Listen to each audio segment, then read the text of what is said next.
Hey YouTube and Spotify, what's going on? This is ITalkFortnite here, and in today's podcast, we have a brand new podcast.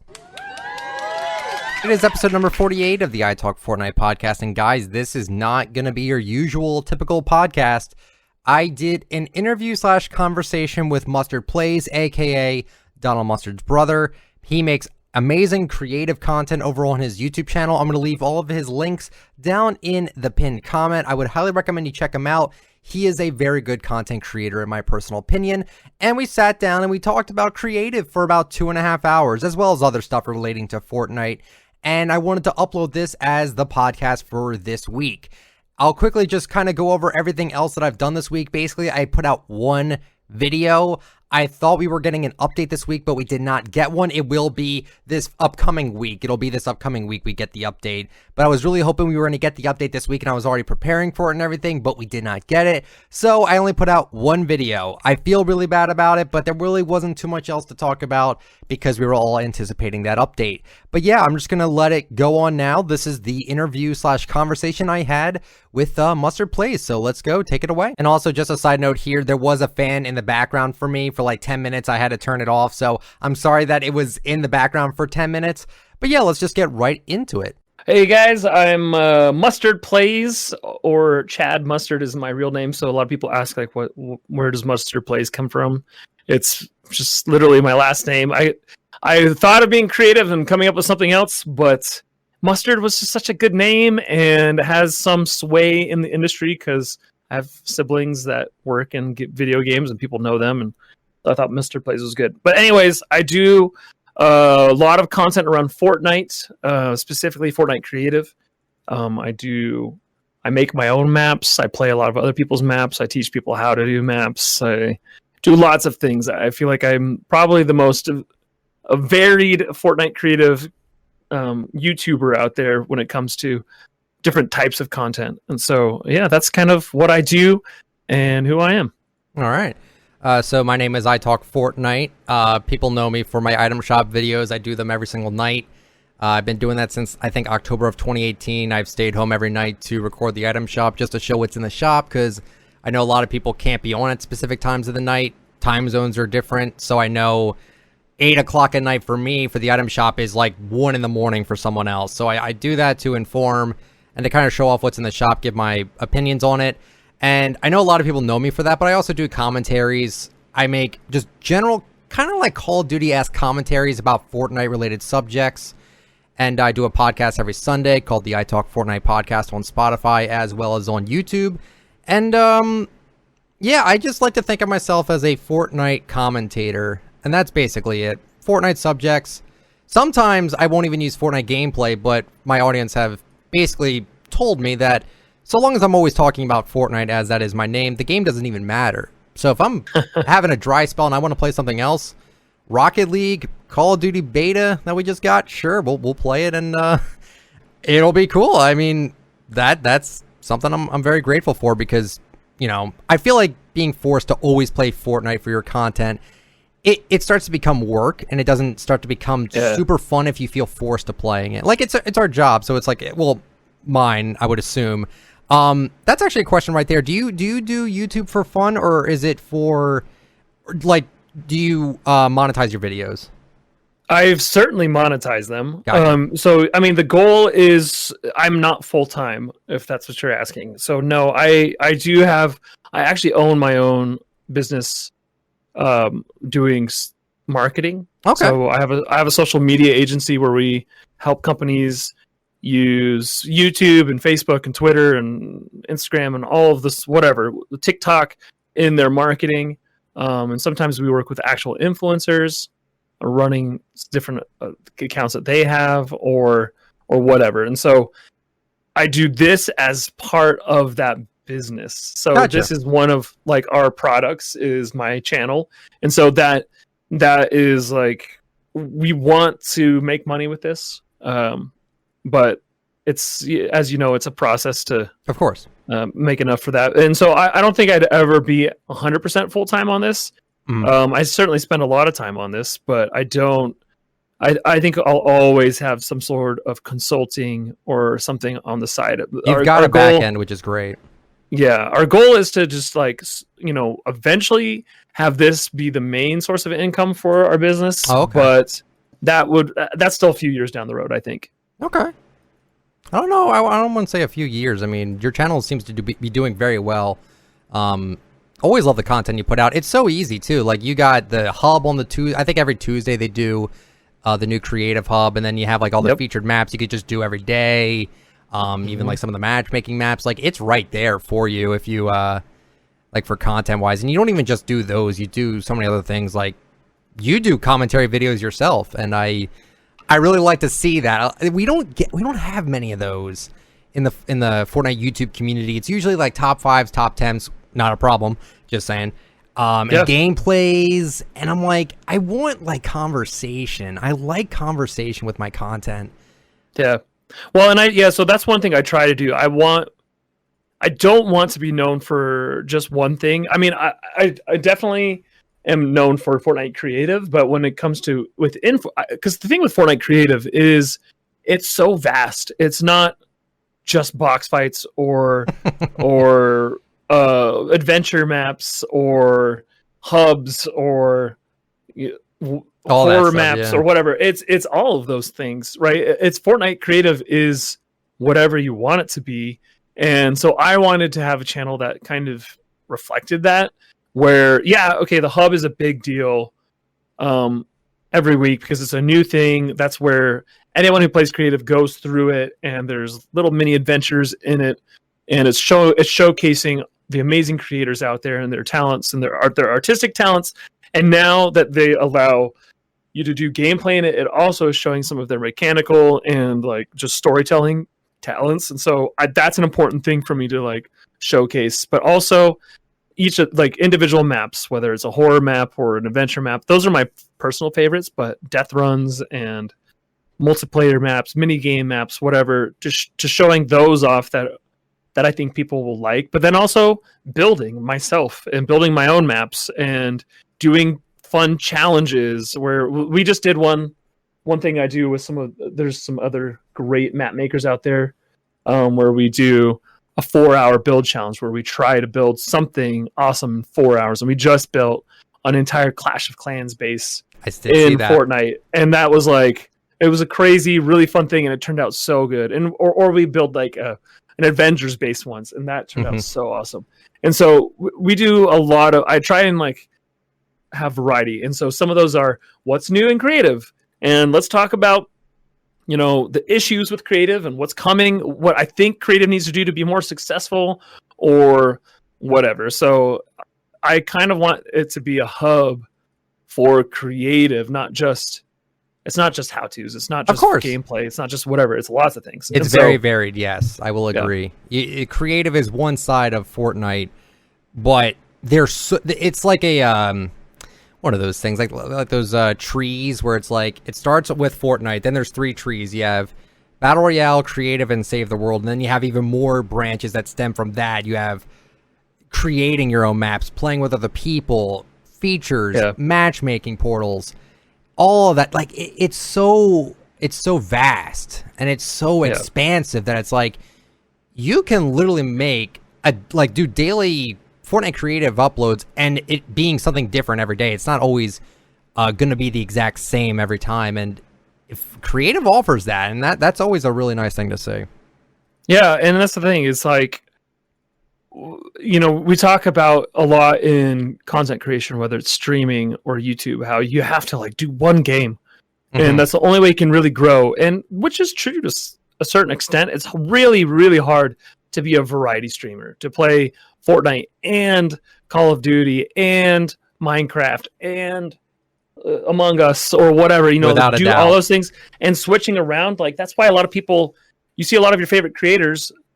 You like Cypher PK is a good example, right? He does a lot in Fortnite, but in order for him to play Among Us, he has to create a new channel, right? He doesn't do it on his main channel because he knows that if he does that, it's going to hurt him.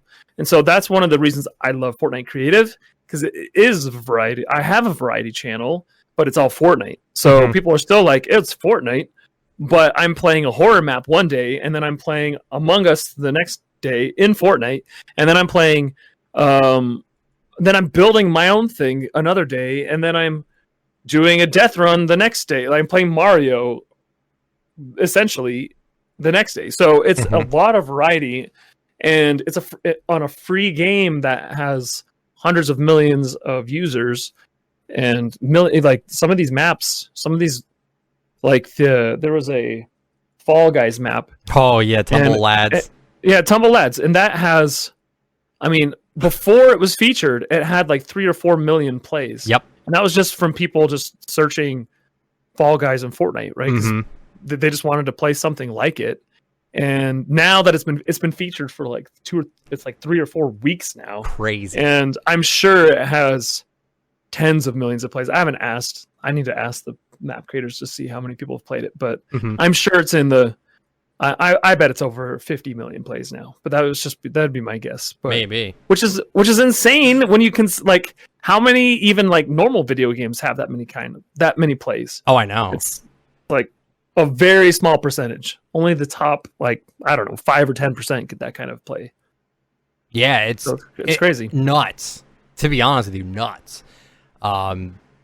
It's crazy to me how much you can actually do with creative as well.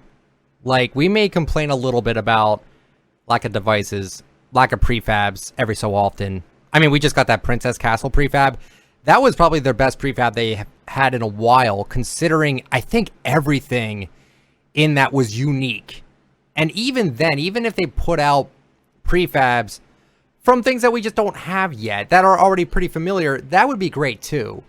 But the fact that that Princess Gallery was completely unique was great. Like, that was a really nice addition they added. And, you know, I get that they have to slow down with the devices. They take a lot longer to do than like the prefabs and the galleries and stuff like that. Like, I'm totally aware. I'm not expecting everything to be handed to us every single week, every single 2 weeks, like everything that we ask for. I'm not expecting that.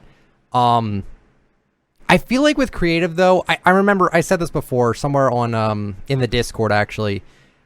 People were kind of complaining about we weren't getting a lot of stuff. And I kind of said, you know, just give them a little bit of time and, you know, we'll get it. We just have to be a little bit patient. But I don't know. I feel like we're being patient, but we just haven't had like anything new in terms of like devices in a while. Like I said, we just got that Princess Castle Gallery prefab, which is great. I wanted to mention this to you, but I wish there was a way to make it so you can go above the memory cap and just make it so mobile players can't play specific maps. Not all, but like if you want to make a bigger map with more memory used, I wish there was a way to be like, mobile just can't play this map. Yeah, well, no, I that would go against what Epic's whole philosophy, right? Their philosophy is to build a metaverse, of course, a thing that everyone can play at any time, anywhere, on any device. Makes total sense. And to also say, okay, but you can't play these maps because you have a phone. They need to like be able to link maps together, so you can have 100,000 memory in this space, right? And then when they walk into the next space, maybe there's a short loading screen or something. I mean, it's the same thing when you play Skyrim, of course, right? That game is massive, but when you go indoors, you have to wait 20 seconds for it to load.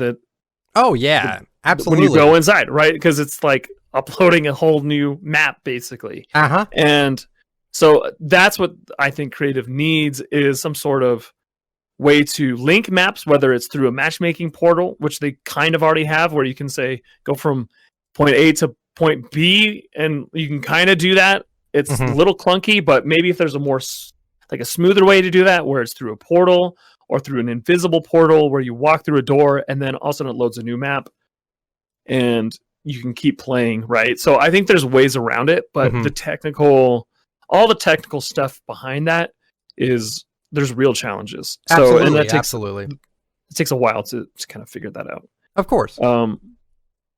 So that's what I think is happening. And it's not, I mean, the Marvel season is done. Right? There's not really anyone working on the Marvel season anymore. They're working on the next season and the next season.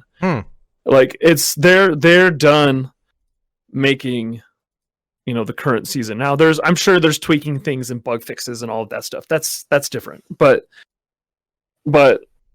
in general, all the stuff's put together. I mean, the season, how much longer is it even on the season? I don't know. 3 I weeks, feel like 4 it's weeks, a little 5 bit, weeks or something. It's a little long on the tooth with this one. I think it's like early or late November. I think it's ending. Right, exactly. So, I mean, at most, it's going to be another 60 days. Yeah, maybe. And all that stuff is done, man. That stuff is done for the most part. And oh yeah, absolutely. They're already working on the next season. They are 2 or 3 seasons ahead of when it comes to development. Now, I'm sure there are constraints with COVID, and because they are not working, they're all still working from home, and so I'm sure that's kind of slows things down. But I can't imagine how. Not really. I guess not, but like in the beginning, I feel like there was some challenge. Like, how do you work on Fortnite from home? Like, to me, that's like crazy. Like, how do you cooperate with like a team and everything for that? Like, I mean, a lot of it's all just meetings, right? Zoom meetings and whatever. And I guess so. And Epic's a worldwide company. They have, I mean, my brother lives in Utah. Mm-hmm. And he oversees all of Epic's creatives, not just Fortnite. And Epic is based in North Carolina. Yep. And so he travels a lot, but he's also he's on call. He was on calls anyway, so it wasn't like that big of a transition for him, and a lot of other people too. They're just so used to. Epic has offices in Europe, in the Northwest, in Utah, in North Carolina, all over, and these teams are all working on the same product.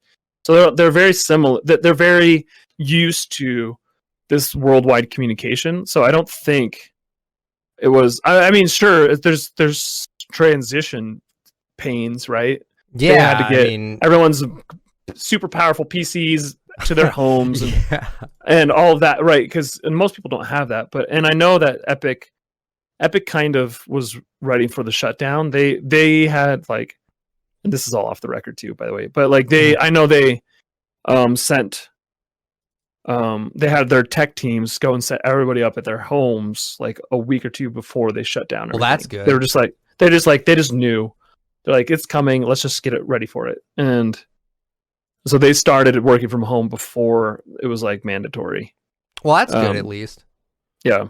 So it was more seamless. I feel like the emotes have got to be the biggest pain in the butt. Like, I assume they do the emotes themselves. Like, they probably have like a mesh suit person wearing and doing it. And I'm like, how do you do that from home? I'm sure there's some that go in and use their motion capture systems, because motion capture systems are huge. They're usually, they're the size of like, I don't know, like the one they have in Utah it takes up like it's like a 30-foot by 20-foot room kind of thing. It's like a big space. Yeah.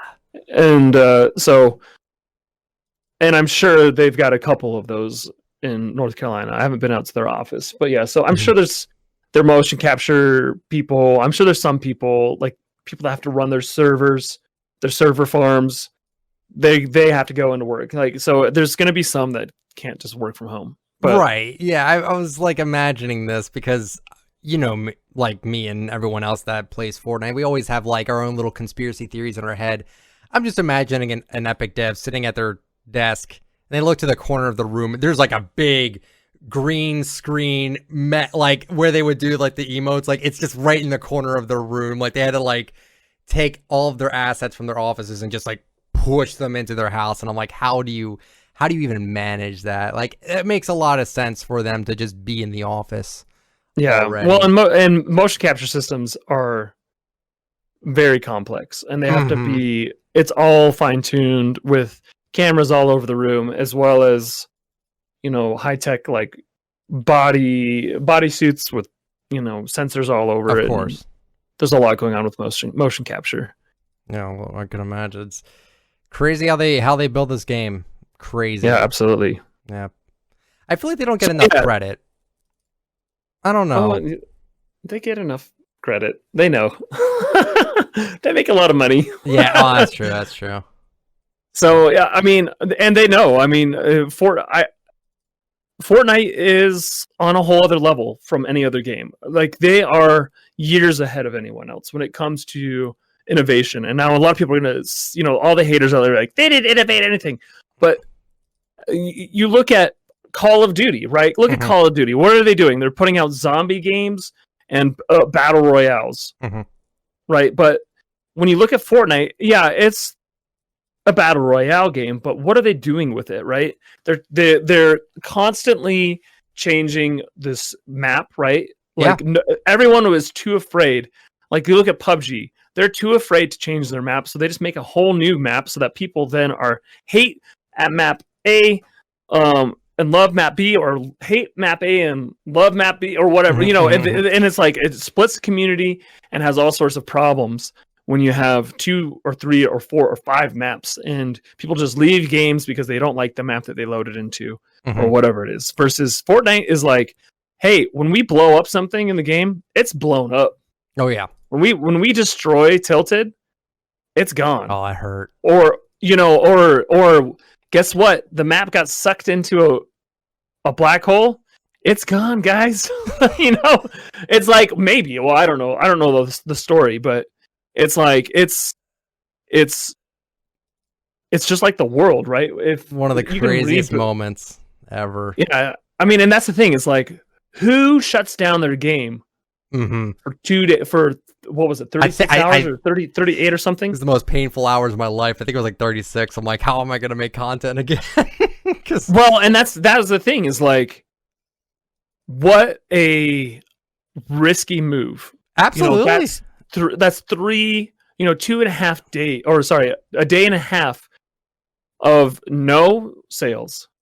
No, I mean, for a game that is totally reliant on people buying skins, is like all of their sales shut down for 36 hours. Yeah. And people were staring at a black screen for 36 hours. And like that was such a stroke of genius to like of marketing. Like, and like they're taking risks that no one else is willing to take. And they're doing things like those in-game events and collaborating with massive brands like Disney or Marvel or DC, or you even look at like in creative mode, you have AMD hiring map makers to make a map in this system to promote their new graphics card, or like Samsung is promoting all their new phones in creative mode,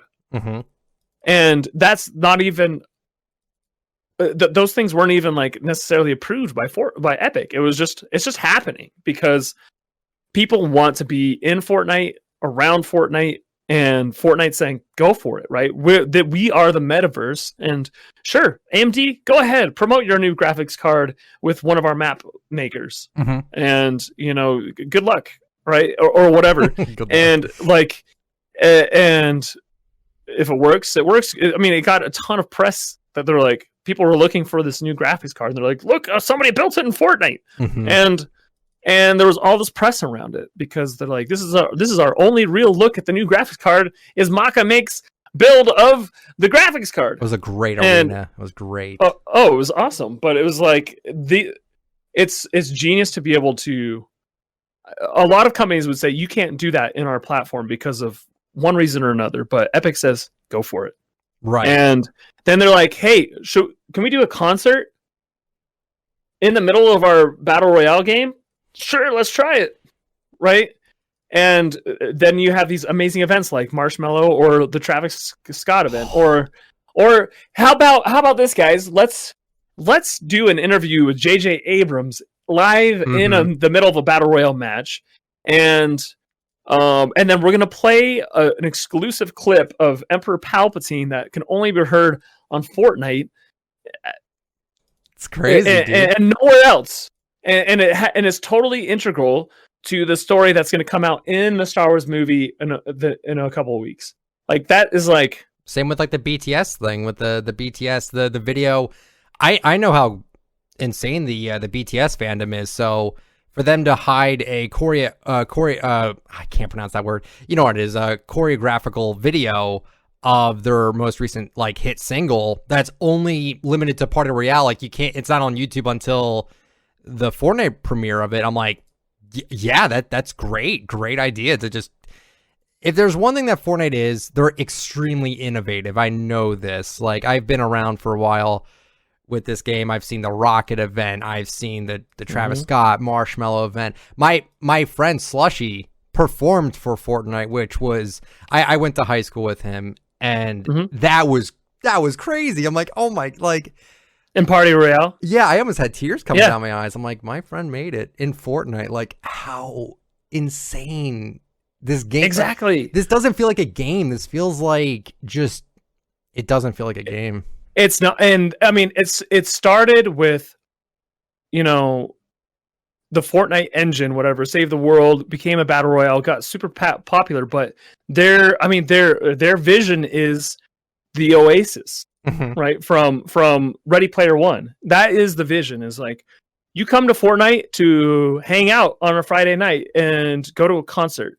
Or to watch Tenet, or the movies. You know, you go to the movies in Fortnite, or hey, you want to go through a haunted house, go through these, 500 maps that have been made that are, or whatever, or you want to play a battle royale game, great, we've got that. That's our base here. But also you want to, experience things. You want, like, there's going to be all sorts of experiences. Party Royale is a great example of that. Creative mode, I think, has massive potential for the future in building that out, and then their own LTMs and their own things that they build. I mean, gosh, you got to be Thanos, in game, and who knows what's going to happen this season with Galactus. Is like, who knows? Like, he's still headed towards the island, right? And it's like, like, we've already had some amazing. You got to be Wolverine running around and fighting against Iron Man powers and stuff. Like, it's really fun. And who knows? Like, the possibilities are endless with this, with the world they've built and with the system that they've built. Where, I mean, who knows? Like, people were joking about I think it was last season that it would be a SpongeBob crossover, right? But it's like haha, but it could work. What hasn't Fortnite done? That's my question. Is like, what have they not done? Yeah, exactly. They're just crazy ambitious. Well, and that's the thing. It's the possibilities are endless. I mean, you can have all sorts of crossovers, and then their own story, right? They can take this any direction they want and create spin-off games, whatever. LTMs, or maybe even another like game mode. Right now we've got creative, Save the World, and Battle Royale. But what if all of a sudden they're like, hey, we're gonna make a competitive mode where you go in and there's daily tournaments for box fights, or like Zone Wars, or or whatever, where you get exclusive skins and level ups or something. Like, they could make a whole new game mode that's just competitive, or they could make a whole game mode that is like, maybe someone makes.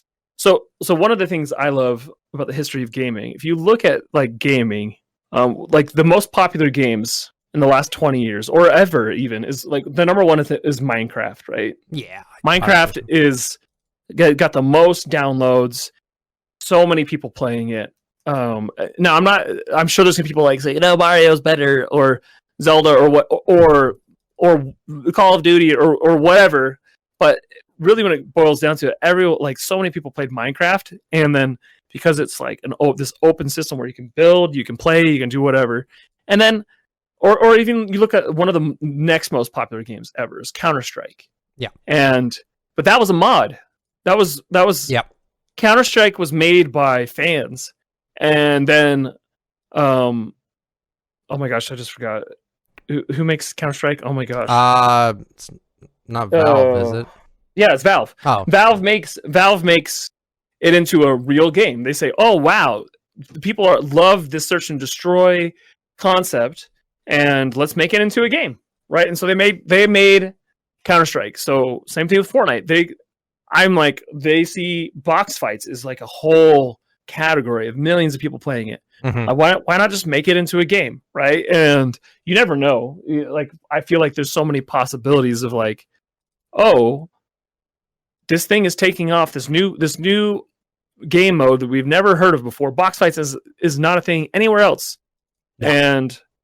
But they can make a whole game off of that. Have unique maps, they could have unique tournament systems and whatever, and I bet they would get tons of players, and they'd probably make it so the battle royale scene is a little less sweaty. Maybe. They put some like exclusive way worse in there. Yeah, exactly. So I don't know. There's a lot. That's the thing. I feel like the future of Fortnite is as bright as they want to make it. Mm-hmm. It could die just like any other game, but I feel like if Epic plays their cards right, then it could live on for decades. Always improving, always changing. And it could look like in 5-10 years, Fortnite could be an extremely different game than it is now. But that's what they've built. Is not like, okay, now we come out with Fortnite 2 or 3 or 4. Mm-hmm. It's just Fortnite evolves. Fortnite changes, and I mean, even now, you look at the map, it's like it is Fortnite 2. Yeah, absolutely. It's totally different. Mm-hmm. Graphic-wise as well. Yeah, exactly. It improves with each engine update or whatever, and yeah, it'll just keep getting better. Mm-hmm. Oh yeah, crazy. The thing I had going off with the future of creative was Tim Sweeney put out a tweet. I think someone said, "What is Fortnite?" And he responded saying like, "Come back to this tweet in a year, and then I'll give you that answer." And so the person asked, "Is Fortnite a game or a platform?" That was it. Yeah. And yeah, he said, "Ask me later this year." Mm-hmm. And then he was like, "Well, what does that mean?" Right. That's what was making me think. Like my prediction with everything is, giving us the assets, the maybe not literally everything, but like I kind of like to think of it as like Steam's workshop, where people can make mods from different games. Like Call of Duty has a huge zombies modding player base, and it's great. Like they can make their own zombies maps. That's amazing. Yeah. And with me, I'm thinking like, well, creative there's so many assets. Like the thing I want most in creative, it sounds weird, but I want the things we got from Chapter 2, Season 2 in creative. All of those spy perks that we had, all like the payload, moving the payload. Like I wish you could like make your own path with the payload and everything. Yeah. Like all of that, like the charged shotgun. Like there's so much that people want in creative. And like I said, I understand that times are very iffy with everything going on right now. So I'm not like trying to stress people out to like push all this out now or else or anything like that. But it does come down to like the fact that, it just seems like they're a little bit it's a little slowed down at the moment. But I see huge potential in the later comings of this year and next year with just that statement alone from Sweeney alone, just with saying, hey, come back within the next year and we'll tell you, you'll find out then. Well, and I love that statement because because he did clarify, by the way, when someone was like, well, what does that mean? He said, we want to give our players the ability to do everything that our developers can do. Right. Right. And so that to me is a statement of to really hold on to, right? They have the vision of what creative mode can be. Because for me, when I think of what can creative mode be, or even Fortnite, it is endless. It is. Mm-hmm. I see it as you can go and build. I would love eventually to be able to build an endless universe within my own system, right? With NPCs and flying ships and cars and or whatever. And I could build a universe that 1,000 people could jump into and go and play, right? And it's ever expanding as fast as I can expand it. And like I see that happening eventually. There's about 5 million technical things that they have to develop or get over to get to that point, but it could become that, right? That's what Minecraft is right now. You have these huge servers where, like, right now someone's building the entire Earth to scale in Minecraft. And it's like, that's insane. Like, what if you could actually do that in creative mode, and not using blocks, but using dynamic terrain and pieces and devices. You could have quests and all sorts of things going on in the beautiful universe that is Fortnite, that is ever changing and improving. And so I think that's what they want, right? I think Epic wants us to get to that point, but it takes a lot of time, and I don't think Fortnite Creative, as it currently exists, is in a state to be able to do that. Right.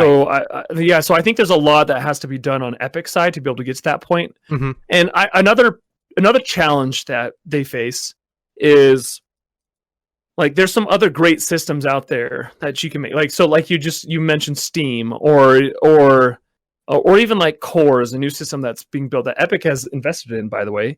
But it's not super user friendly, right? It's really, you kind of have to know, not just anyone can go and pick it up and start building. Like, that's one thing that's beautiful about Fortnite Creative, is anyone from any age can go in and throw down a princess castle gallery or prefab and be like, oh, look at this awesome castle that I put on my map. Yeah, very easy access, ease of access.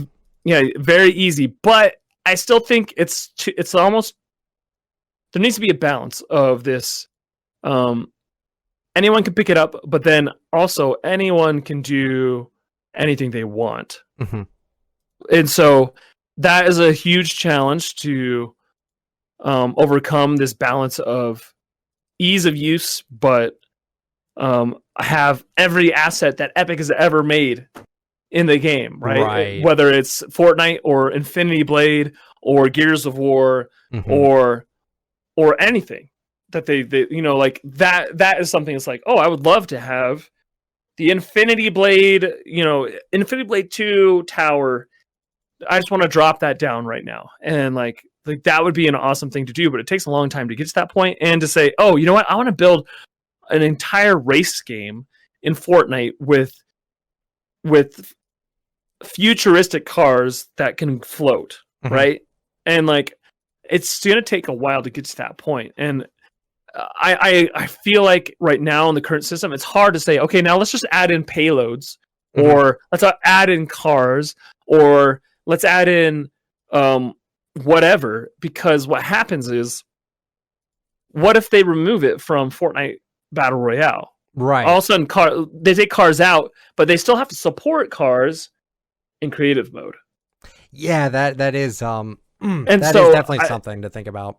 Well, because it's happened in the past. I'm trying to remember what item they added to Battle Royale that they took out, and then it was like broken in creative mode, and they had to remove it from creative mode, which then ruins all the maps that it was in. And there was some item like that. I can't remember what it is. I think ATKs were kind of wonky. Well, ATKs are still in there. It was something like an item. It wasn't. Was it the airstrikes?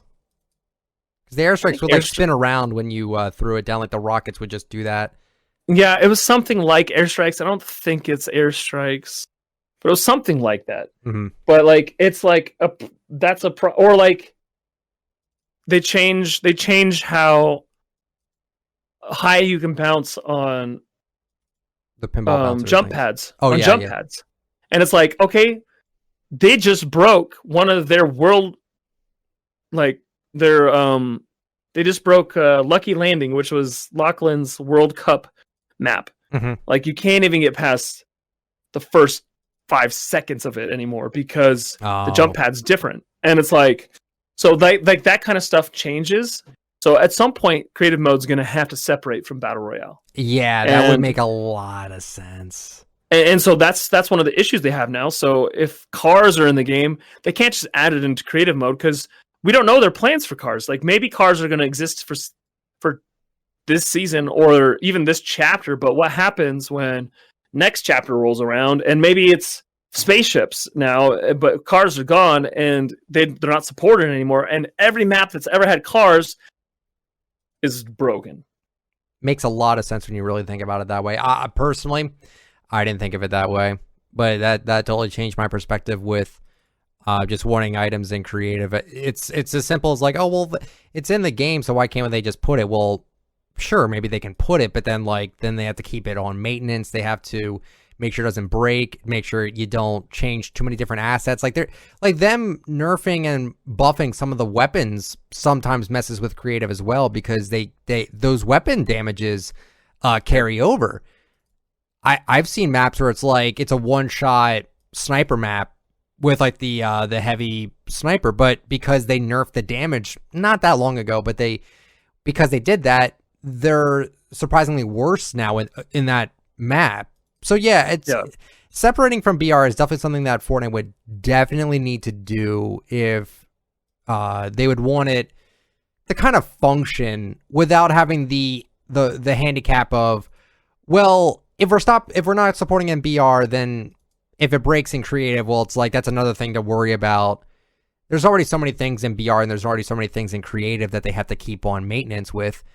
So yeah, it's a lot on their plate. It really is. Yeah. So that's why I think we're not seeing so many devices added, is because I think if I were them, I'd be trying to solve this problem, and I'd rather spend resources on solving this problem instead of just making it worse, right? And adding more things in and taking it out, and this is a big problem to solve, and it almost takes a complete overhaul of the current system to get to that point. So that's why I think we're not seeing a lot of stuff. Now, that being said, that doesn't mean they couldn't throw in the charged shotgun, for example. Some little things here and there that are like, all right, the charged shotgun's not going to break creative mode if they take it out. I don't think so. Or so there are some things like that where I'm like, come on. Throw us a bone for some things. Like, I get why you're not going to add in all of the marauders or bots. Those are things that I would love. Oh my gosh, it would change. So it would give us so many things to be able to like throw in some marauders. Like that would be so awesome for maps. But I get why they can't add that. But like the charge shotgun is one thing that I'm like, just add it in. Like that doesn't take a big thing. So I think right now that's what we're seeing is we're going through this growing pains, like period with creative mode. And when we say we have to be patient, I'm not talking like we have to be patient this week to get our update next week. I'm talking like we got to be patient this year to get our update next year or the next. Right. So that is what it means to be patient. We've gotten so spoiled as players of Fortnite for the last 3 years. Yep. Is it 3 years? Yeah, 3 years. So we just had the birthday, right? So 3 years we've had regular updates from a game that almost on the weekly. Sometimes it slows down a little. We had to wait 2 weeks for an update, or we had to wait a month. Oh my gosh! It's like that. What games get updates like that? Right. None. Is there even any other game that's updated that often? I think there is one. I think Old School RuneScape does do weekly updates, but that's a lot less of like it's. I'm playing it right now, to be honest. It's something I can do in the background, but not very sophisticated hardware. It's not a crazy 3D shooter. It's a medieval game from 2002. It's not a super. It doesn't take.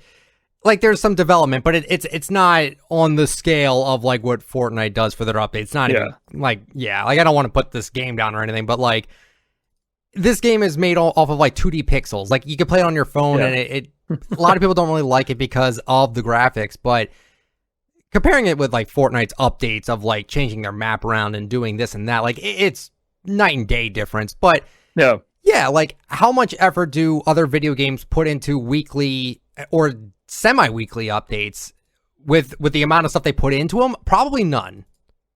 Probably none. Well, and that's the thing. I feel like I think since Fortnite has come out, there's been some companies that have tried to emulate that a little bit. Right. But most can't do it. Most can't keep up with that pace.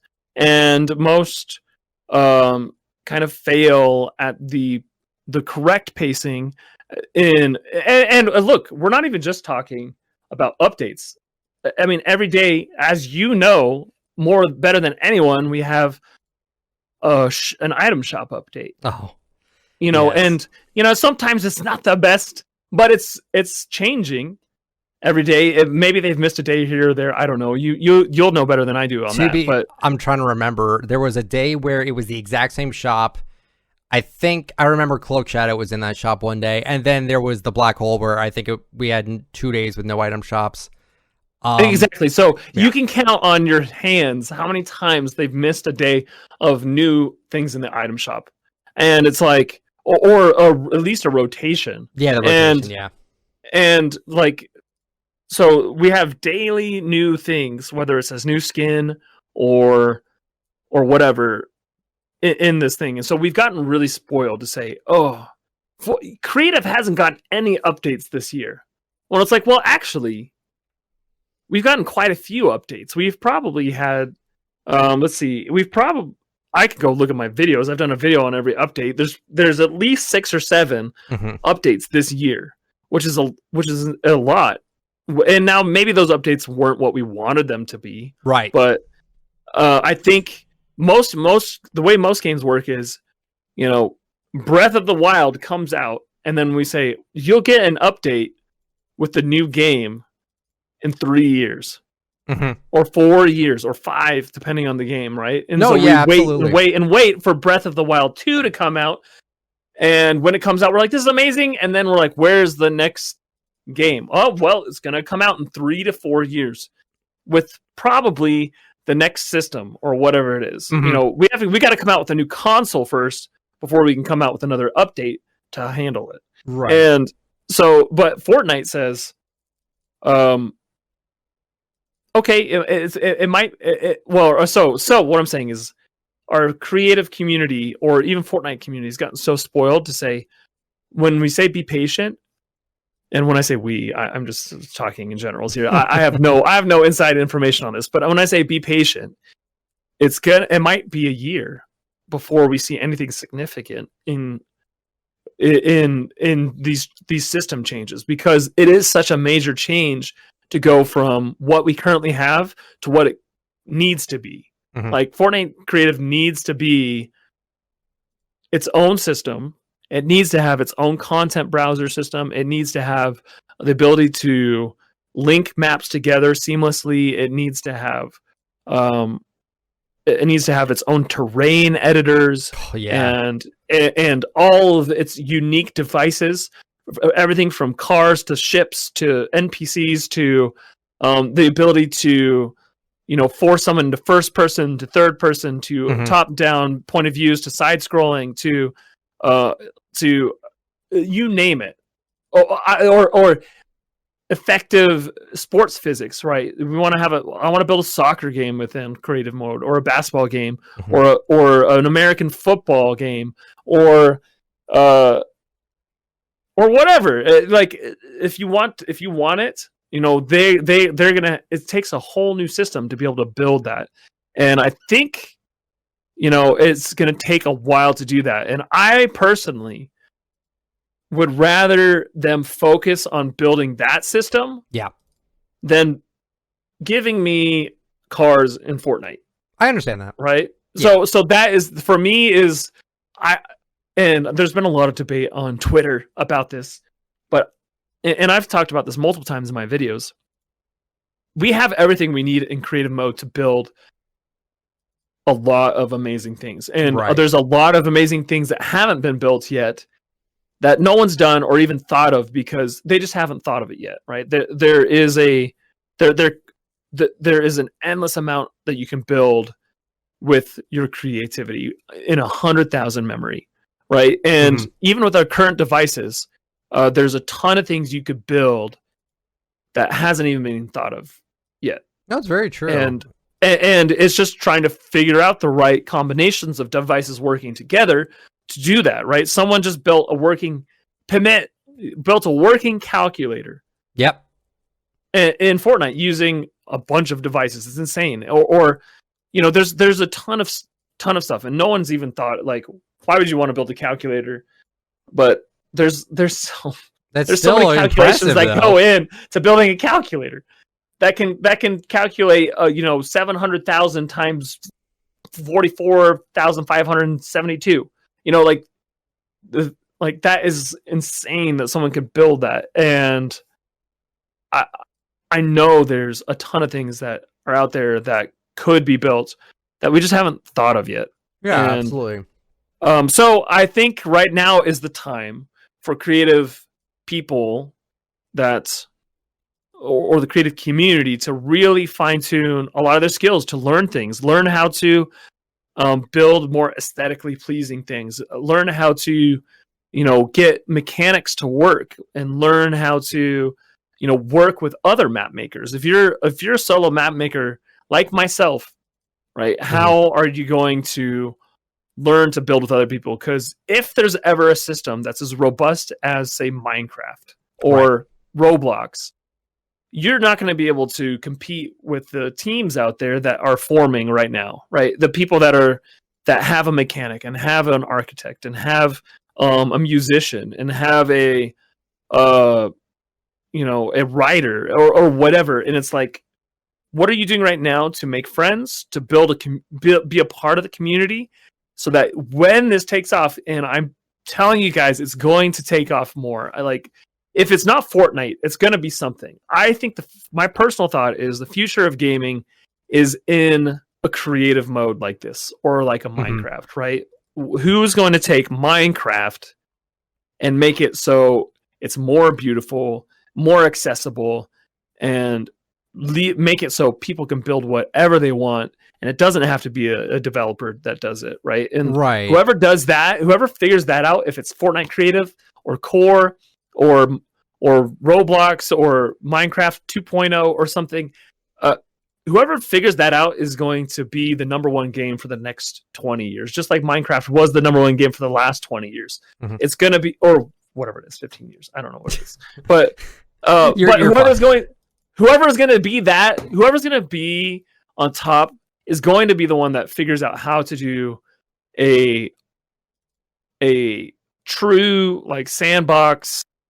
Sandbox mode is even the wrong word. A creative mode that can reach more people. I really do think that's the future. Is whoever figures that out. It's not the future of gaming is not battle royale. The future of gaming is creativity, right? And who's going to be the most creative, and be able to tap into the creativity of the world, and not just their developers, right? If Epic says, we don't care about the creativity of the world, we think we are the creativity, they will fail. Epic is going to fail if they say it's just, as soon as Donald leaves, or whoever, like their most creative minds leaves Epic, then Fortnite dies, right?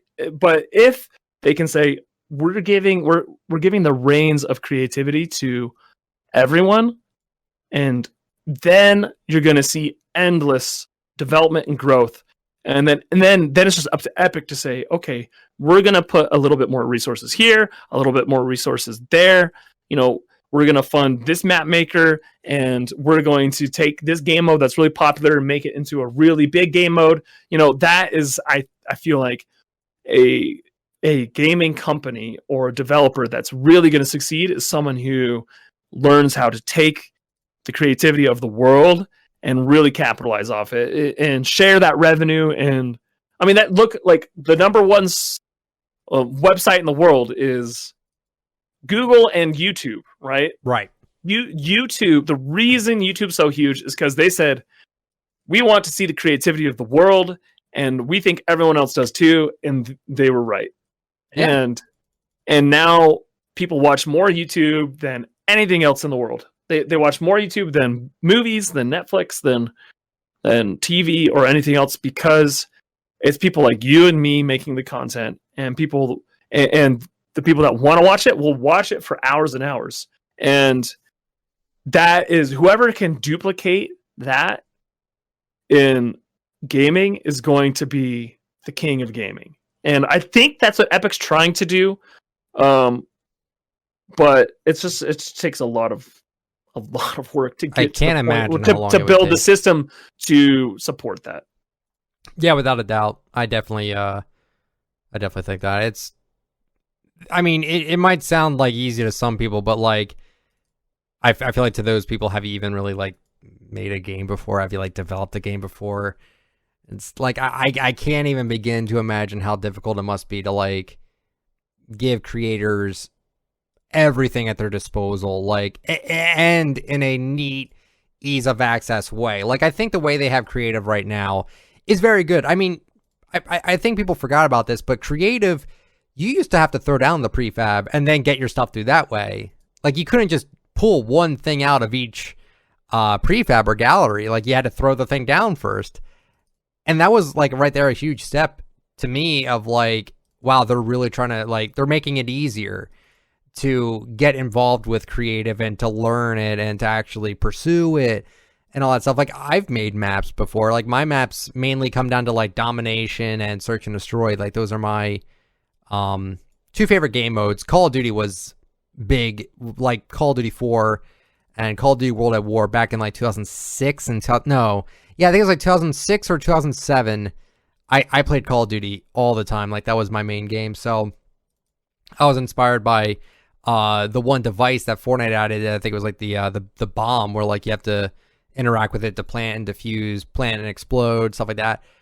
That was like basically the ticket I needed to be able to make my maps. And like I said, with the creative update to just have it so you can pick a piece of any of the prefabs or galleries instead of dropping the whole thing down, like, really, I feel like that was like one of their bigger updates to kind of get closer to what we're thinking we could be seeing in the near future, with just almost like full control. Everything that Fortnite's ever added in our disposal, stuff like that. Like, easily searchable. Like, there's a lot that needs to go into the system. Like, for me, it's so hard to find pieces sometimes. Like, I would love to just be able to like say, I need to see every table, in a really big, like, in a format that I can look around it in 3D and say, okay, that's the table I want, or that's the fork, or the or the wall. I need a military style wall, or a rock wall, or a brick wall, or a wood wall, or whatever. Like, I would love to just be able to easily search that, and then you can pull it out, because a lot of my time sometimes when I'm building, I'm just like, where is that piece? Right. I think it was in this gallery, maybe. And so even every gallery they add is awesome, but it also makes it harder on me to be like, where was that prop? That guy, was he in the Mega Mall? Yeah. It's so hard to find things. Yeah, you can't. And so it needs to be searchable, and it needs to be easy to like to get through everything and say like, put it, you can throw it down. And there also should be a lot more presets where you can say, I'm making a search and destroy map. Yep. You can just throw down the search and destroy map presets. And it's like, and then you can adjust, or whatever. And so I think there's a lot that could go into it. But for me, it's even those things are like the small beans, right? The big things, I think in order for creative mode to ever be successful, it's going to have a content browser system. Because right now, the only way you can really find a map, most people don't even know how to put in a code for a map into a featured rift, right? Like, I still get comments, people like, how do you play these maps? Yeah. And I'm like, oh, you just go up and you push this, and then you have to put in the code. And where do you find the codes for these? And it's like, well, I have to search. I have to go to other websites. I have to go to Reddit. I have to go to Dropnight. I have to go to Fortnite Creative HQ. I have to go, I go to Twitter, or I'm on the Fortnite Creative Discord where I find maps, or people just send me their maps, and it's like, well, how the heck is Timmy finding the maps to play? They're watching my channel, so the only maps that he's playing are the ones that I'm playing. And then, so what about the other 1,000 maps that were made yesterday that aren't getting played? And it's like, So there's no way to find maps, and that's why the ones that are it's such like a frenzy to get your map featured, and people get jealous and mad at each other, and it's like, oh, you copied my idea or whatever, like, because there's no content browser system. You see all that, don't you? Oh, I see it all. I didn't think you would. It's you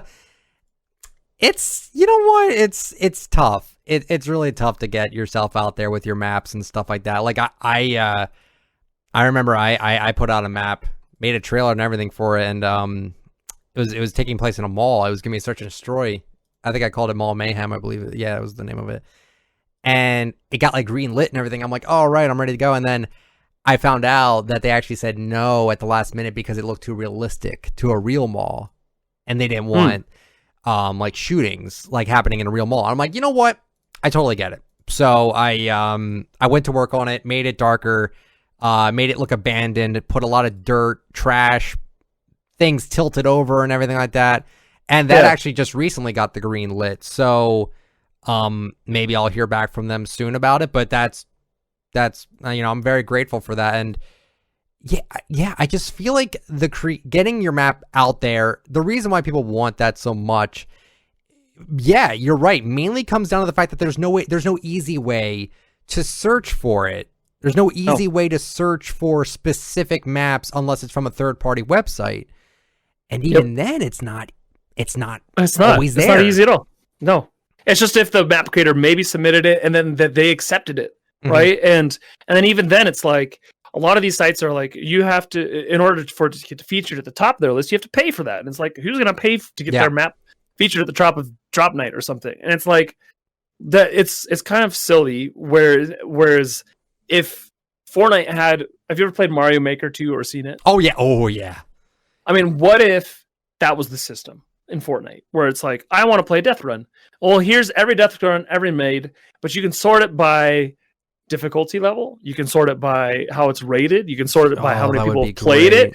You can sort it by how many people have completed it, or how, by speed, like who's got the world record on that Death Run, or how many players can be in it. Yeah, how many players can be in it? How many players are actively in the waiting queue, so you can go play with other people. Yeah, like there's like, if there was a system like that, Fortnite Creative would explode. I think there would be so many more players, so many more people interested, so many more people making maps, so many more people making money off of maps. Because right now it's like the only way you can make money off maps is if it's featured, or if some big creative or some big creator plays it. Someone like Sunday or Laserbeam or Muselk or something plays it, and then you get a bunch of plays on your maps too. Right. So, or you've built up your own YouTube channel. You have to build up your YouTube channel in order for people to play your maps, and you know how hard that is. So it's like, there's very few people that are going to be able to get maps featured, and even then you've got to like compete against the best map makers in the world. You've got people like Word Andrew, who everything he makes is absolutely incredible, extremely talented, and you're like, how can that not be featured? Right. Like, everything he makes should be featured because it's spectacular. But then it's like, well, but what about this other person who made a great map? It might not be Word Andrew level map, but it is a great map. But if I have to choose between playing a Word Andrew map and somebody else's map, I'm going to choose Word Andrew's map because it's like playing a masterpiece, right? So that's the problem. There's so many things going back and forth like that in creative mode, and I think a lot of that would be solved with a content browser. Yeah, I also feel like, I mean, I don't know how they would do this. I feel like they need to make it so creative maps can be published without needing to support a creator code. Oh, yeah, that would be... Yeah. I can only imagine how many maps would be flooded, though, with that. And I think I heard that, like, the reason why they haven't done that just yet is possibly because a lot of not good maps would come out of it. Like, a lot of, like just... like dirty things and stuff. Yeah, because when you give someone free reign on that just to publish anything you want, and because most people that have a supported creator code are not going to make maps like that. So they kind of have it like that. I think they're actually bringing back the supporter creator program sometime soon, from what I can tell. Oh, that's good. I haven't heard anything about that. I think it was something in someone's email. I think it said like, oh, that's fine. It's possibly coming back, but I hope that whole thing gets revamped too. Honestly, that's a little, yeah, that's kind of weird. Well, I mean, so I think I'm the only person in the world that has a creator code that cannot earn money. Mm-hmm. Right. So I know that's a possibility. I can publish maps, but I can't earn any money off of it. So that's an easy thing for them to just toggle on and off. And that's one thing they said to me, because I used to have a fully working creative code when it first came out, but then they changed a policy where it's like people that have family that work at Epic can't get money from that. And I was like, wait. And I was like, wait. But I still at least want to be able to publish maps. And so I talked to some of their executives, and I was like, you guys, at least let me be able to make my own maps. And they're like, okay, well, we can make it so you can't earn money, but you can publish. So that's a possibility. Okay. And I hope, because I agree that would also, because I get so many comments of people like, I can't publish, so why even build? And often I'm always trying to promote on my videos, like, you build because it's fun. And same thing with like even if you could publish, no one would play your map, probably. Sorry, but even then, it's like, I want my friends to be able to play my map. Like, here, my one friend that's gonna play it. I published this map. Now you can go and play. Man, you don't know that. They could easily plop it in like a creative play and then just put it on one of the portals. Might get the lobby to play. Right. Yeah. So I think you're right. I think that's what I made a video a while ago about, like, the top 10 things creative needs to do. Mm-hmm. And that was one of the things for sure. Everyone needs to be able to publish. And I think that Epic just needs to get over that fear of people are going to, make giant genitalia or something, which has already happened, by the way. I mean, there's plenty of creators out there with codes that are building those things. I mean, the first thing Blaze are being built. Oh no! When there was Playground was that, right? I think I remember that. And it's like, it's gonna happen. Just deal with it. People understand that it's not Epic, that it's people. Right. And it's not Fortnite like actively saying, "Hey, this is yeah, you can do and you this." Can always and if you find out, you can just ban people and be like, "Sorry, you lose any publishing abilities," right? And I think if they were to do that and actually ban some people would be like, okay, I don't want to get caught, right, and lose my ability to publish. And so, like, I mean, just like Jarvis, yep, he cheats, he uses cheating software, promotes it, and he's banned for life. And it's like, well, if anyone now people know Epic means business. Jarvis was one of the biggest creators in Fortnite, and he's gone. And it's like, well, now no other creator is ever going to do that. So that whole situation was so crazy. I mean, it's crazy, but I completely agree with it. No, yeah, I do too. I mean, if you're regardless if you say like, oh, I'm not promoting it or anything, but like if you have a sizable channel with some influence, showing how like that you can do this, you're going to inspire copycats. That's just how it's gonna be. So that whole situation is nuts to me, honestly. Yeah, it's crazy. but yeah, so there's ways around it. So yeah, we could talk all day about things creative needs to do, but right. I think they know. I guarantee they know the things they need to do to make this a success, and I think that's why we've seen it slow down so much. Right, because the current system is not in a state to reach. Yeah, we're still using the creative system from like December of 2018, I think. Like it's basically it's still the same thing. If they want to add what we're kind of thinking they're going to add, you cannot do it with the current creative how it is right now. No. There's no way you can do that. Yeah. you'd have to make a whole new thing. So hopefully Yeah, you could like and transfer your maps through that. But I don't know. I don't know. Honestly, if I had, this is easy for me to say because I've only built, a few, like a dozen maps. But if I feel like if I had to give up everything, and I feel like most of the big creators, it was like, we have to get rid of all of your maps to be able to have something 100 times better. I think most people would be like, all right, let's just do it. Like, just rip the Band-Aid and let's go.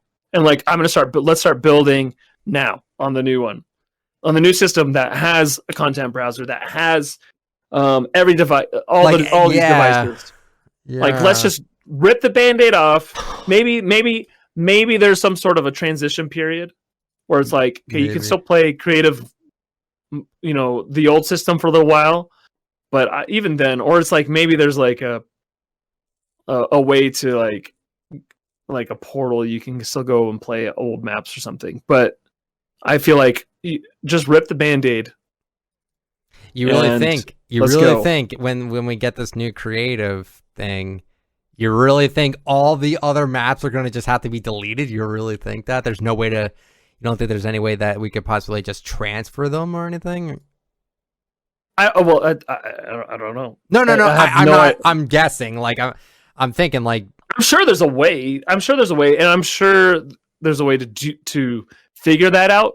But if it was like, okay, guys, it'll take us another 6 months to figure this out, or a year, in a way to like port maps over, or we could just release it. I would say like, let's just go, get rid of it all. Yeah.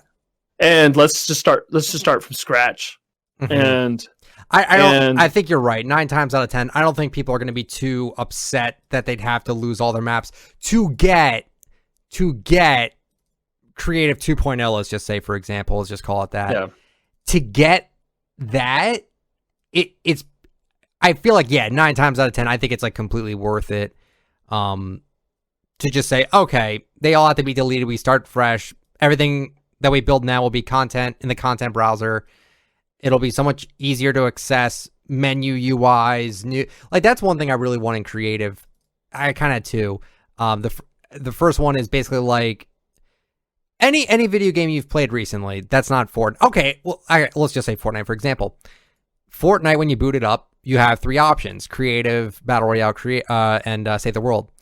I think it'd be cool if in your creative game you can make your own menu to select different options that you want, or how you want to like load up a checkpoint or start a new game, or like stuff like that. Like, I think that would be really cool if creative offered us just basic menu UI, just to be like, okay, this is, do you want to continue on with the map? That's a huge thing people have wanted for a while, is the fact that they want you to be able to play a map and then come back to it later and then just go to that checkpoint. Like, I think that'd be really cool, but I feel like that would have to be with the Creative 2.0, quote unquote. I feel like it would kind to be able to like save progress.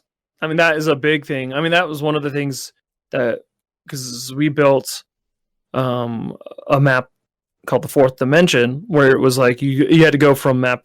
There's 5 maps in the whole series, and you went through the whole story from one map to another, and there was no way to save progress. You had to finish an entire map to move on to the next one. You couldn't just be like, okay, this takes, and each map took an hour or more, depending on your skill level. And it was like, well, all right, I have to go to this appointment now. I've been playing for 45 minutes, but I didn't finish the map, so I'm gonna have to do it all over again. Yeah, so it's saving progress is a huge thing, especially if you're gonna make vast like universes and stuff, or expand the ability to build bigger maps. Like you've got to have a thing that saves progress, and that's something that I don't know if you've looked at Core at all, but they have that in their systems, and it's like, and that's all using Unreal, so they can definitely do that. It's just right now, Fortnite Creative is a simple sandbox mode. Yeah. But it needs to graduate. It needs to grow. Right now we are like in elementary school, and it's like we need to go we need to graduate. We need to move on to either high school or college or something. Right. No, yeah, that makes total sense.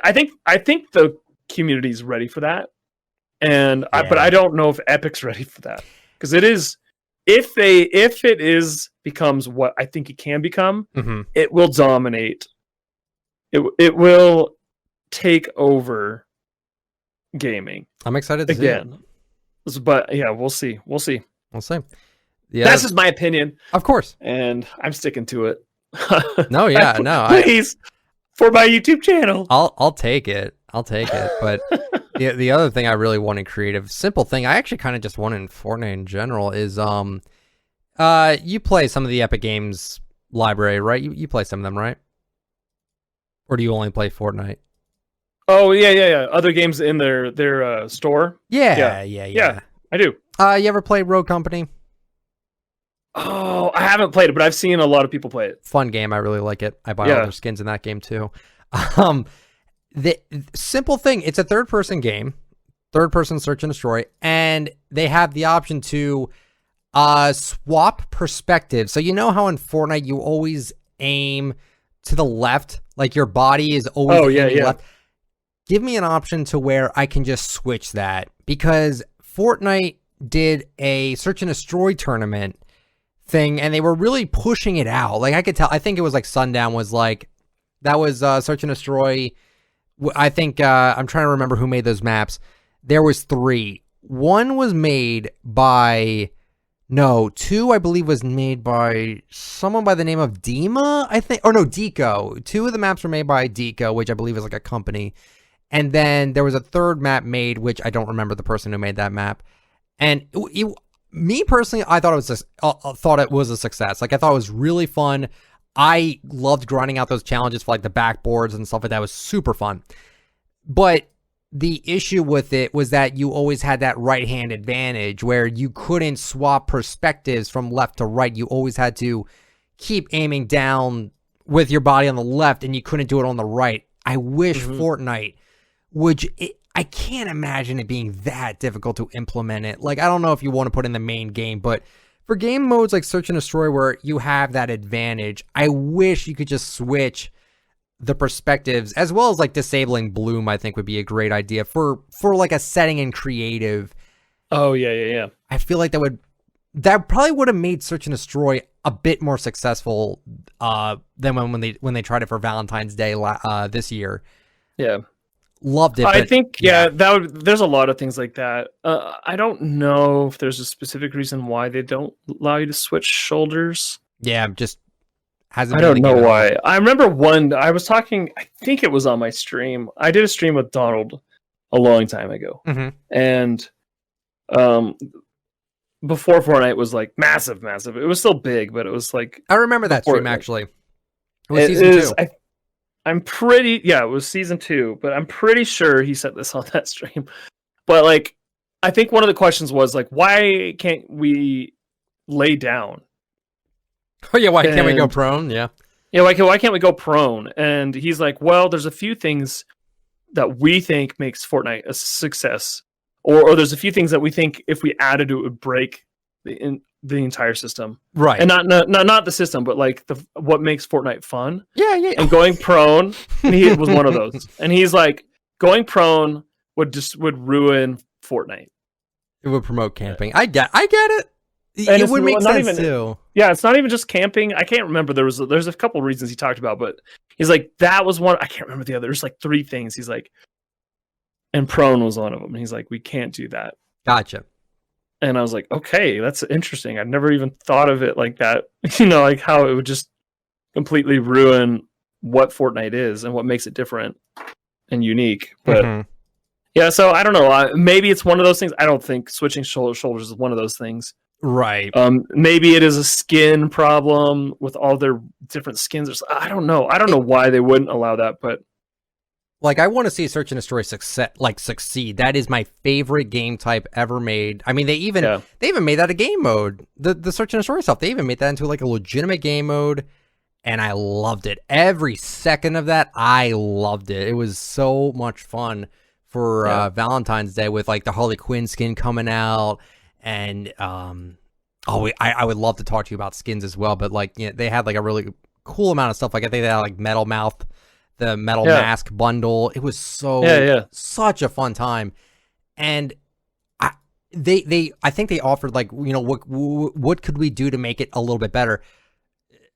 Give us an option to remove bloom so there's no randomness with that. I understand why it's in the main battle royale mode, but like for specific game modes, I wish you could turn the bloom off and then allow the shoulder swapping thing. I think that would extremely benefit search and destroy. Some pros really liked it. A lot of people didn't really like it because it was it's not Fortnite. It's not Fortnite Battle Royale. It's not, you know, tunneling. It's not building. There is some building, but it's not nearly as complex as as a battle royale is.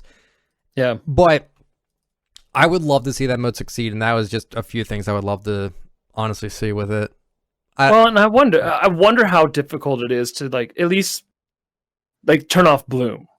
Yeah, and there was a really interesting thread that was on Twitter a week or two ago that a creator put out saying, "Hey, what would you add? What are things that you would like to see added into creative mode that would be easy things that, you know, that they could add and that don't take a ton of programming?" And for me, I was like, I want to see more sound effects and like music, right? That's something that they could easily put in, just with, you know, have their sound designer go through and make a bunch of new stuff, you know, for a week or something, and then like give us more things like that. Or and then someone else, I don't remember. There was a bunch of really, really great ideas in there that were like, here's something simple that like bloom, like be able to turn off bloom.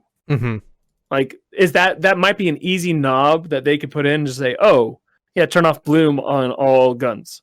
Like, yeah, that's just a for setting like a creative thing. I think that'd be fantastic. And it's exactly, and that's like, oh, that opens up a ton of possibilities for search and destroy maps or just free for all maps in general. Like anything it becomes so I think there's a lot of little things like that that Epic could do better at, just being like, okay, we don't need to give them a huge new device. Yeah, but let's say, okay, now we've given you this week, we gave you the ability to turn off bloom. And people will be like, oh my gosh, you know, or hey, we added 10 new songs. Or 10 new jump scare sound effects. Oh geez, like we need any more of those. I want more. Or whatever it is. Yeah. I mean, just there's a ton of little things like that where it's like, all right, yeah, maybe it's not the massive update, but it also doesn't take an entire team to build it. It just takes like one programmer to say, okay, here's how we're gonna add in the ability to knob this thing off or knob that thing on or whatever it is. Yeah, I think. Yeah, go ahead. Yeah, I just think yes, I think Epic can do better at the current game mode. If they really are working on something else that's bigger and better, that's going to come down the road. Right. I think the current game mode still needs attention to build the community, to keep the community, because there are people that are getting upset and leaving. Like there's a lot of amazing map makers that are like, you know, I'm done. I'm moving on to something else. And that's sad to me. I'm like, man, stick it out. Let's go, guys. Let's just keep building. And then this is going to be bigger someday. And that's kind of why I've invested so much in my channel. And there's a few others out there that are pushing really hard too. And I feel like those people, just like those people that pushed through with Minecraft, I mean, the biggest Minecraft people now were the biggest Fortnite people. And I mean, you got like Lachlan and TBNR Frags and Alex Ace. I mean, there's a ton of people that are like, they were Minecraft people that turned into huge Fortnite people. And like, that's the thing. This could launch. It could launch into something else bigger down the road. And I'm excited. Yeah. So yeah, me too. Random question here. Yeah. Go ahead. Well, I was just going to say, I think I can't speak for all the Fortnite creative people. I do talk to a few of them. Loud Silencer, really cool friend of mine. Makes really cool he remakes live events. Would highly recommend you check out his channel. It's so funny how he actually recreates them. It's So funny. I think I may have seen one of them. Yeah, just Did he do Marshmallow? yes. Concert? No, wait. I'm trying to remember. I don't think that was him. I think that was someone else. But Yeah. Anyway, yeah, I've talked with a lot of creators, and I don't even think it's really about wanting new things. I mean, the small things like we just talked about, like Bloom and like just shoulder swapping, that's something they would want. But I also think it's just like they just want the creative mode to work. Like they don't want crazy glitches like with like the grass. That was I'm sorry, but that's crazy. I couldn't go on my maps for like a week because it was just like it hurt my eyes so bad. But yeah, I think what the creators want is small changes like we just talked about, just like small things, because the smallest things actually make the biggest difference. If, like we said, if you added like no Bloom, you could make some maps that are really like aerodynamic that would be perfect for like stuff like that. But I think the other thing that people really want is a roadmap. And yes. I don't know if they would actually give us that. I don't even know if they need to give us a roadmap. Like right now, we're talking all this whole conversation's based off of one tweet that was in a response to someone else, right? Tim Sweeney. Mm-hmm. And it's like, oh, that people are grasping onto that tweet and saying, please be true, right? Yes, some communication saying, hey guys, don't worry about it. We would love that, honestly. We're working on something huge and be patient, right? Even if they were to say that, like, I think the whole community would everyone would take a deep breath and say, okay, cool. We'll be patient, right? We don't even need, hey, this is what's going to happen here and here and here and here. We don't need details. We just need some assurances that it's not going to be save the world, right? Save the world's like, oh, we're done with save the world. Yeah, like I'm really that game's completed. And it's like, so I think that is probably what people are afraid of now, is because they saw save the world kind of get the boot and say, yeah, it's not worth it for us anymore, guys. And so, wait, are you going to do that to us too? And I think that's what people are like, this is the same thing that happened to save the world. This is the same thing that happened to save the world. And it's a different product. I don't think they're doing that, but no, I don't think they are either. But it's like, who knows? Like, just give us, they've given us nothing to hope other than Tim Sweeney's one tweet, right? It's the most we can go off of. The thing is I've criticized Fortnite for the lack of communication at times. Just a simple, like, I don't know who runs the main Fortnite Twitter. I don't really care too much to know who does it or not, because it's really not my business. Doesn't really matter anyway. But I've seen Twitter accounts like Fall Guys, for example. I don't know if you've played that game. I'm sure you've heard of it because yes, humble lads. But their community manager, which I never really got to talk to face to face, but he did see a video of mine where I talked about it. I'm like, Fall Guys' Twitter is very interactive with their player base. The smallest bit of interaction can go a long way. Fortnite Creative's Twitter is fantastic with that. They've always been great. I love that Twitter where they like post a picture of like Guff in a castle and it's like, wait, where's Guff? Like, just small stuff like that makes everyone so happy when there's a little bit of personality behind the Twitter account and it doesn't feel like just a big robot that just has scheduled tweets for what's in the item shop. Because I know what scheduling tweets are. I see the basketball skins in the shop tonight. I guarantee when I go on Twitter to post my video, they'll tweet out at 8 o'clock on the dot, basketball skins are back. And lo and behold, they are. Fortnite, as of late, I don't know if they got a new manager for that, like a new community manager, but they've been doing great with the tweets. They've done, like, I actually want to quickly just check out my my tweet deck. I don't know if you know what tweet deck is. It's better way. Yeah, better way to access. It's a better way to access Twitter, and like Fortnite Creative's retweeting like a cosplay of the new Victoria Saint skin that's in the shop. You have Fortnite like just doing polls. What's your favorite primary ability in Marvel LTMs? That and just interacting with people that like caught like the Midas fish and stuff like that. That goes such a long way. That is, It does. It's communication.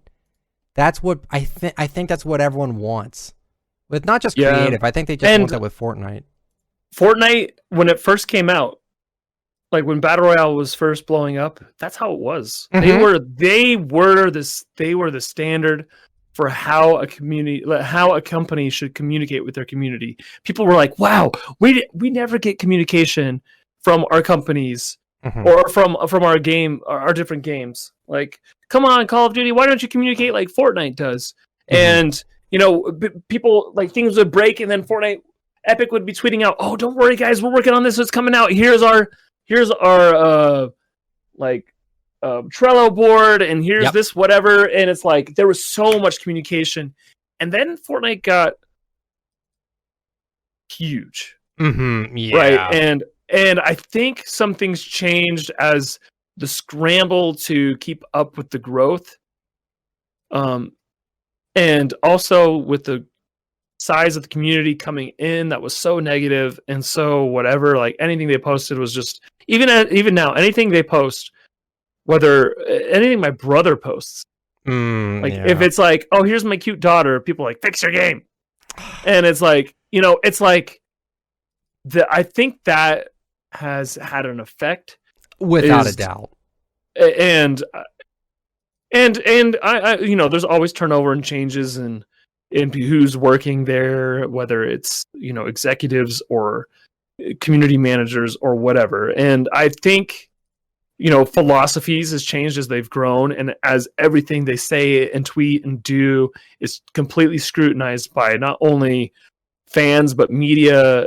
Every media. I mean, IGN has its own Fortnite category. And it's like, or it did, I don't know if it still does, but like it's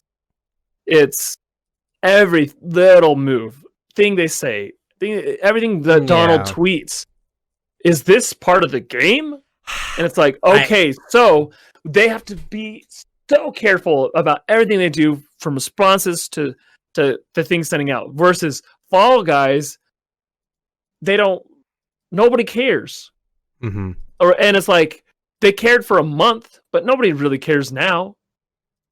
It's like, understandable. I mean, some people, there's definitely still a community playing it, but it's, sorry, Among Us took over, and it's like, I feel like it somewhat did. I feel like both games are somewhat thriving at the moment with just a little absolutely, bit. But not in the same. Like everyone was like, "Oh, Fall Guys is gonna kill Fortnite." And do you really believe like?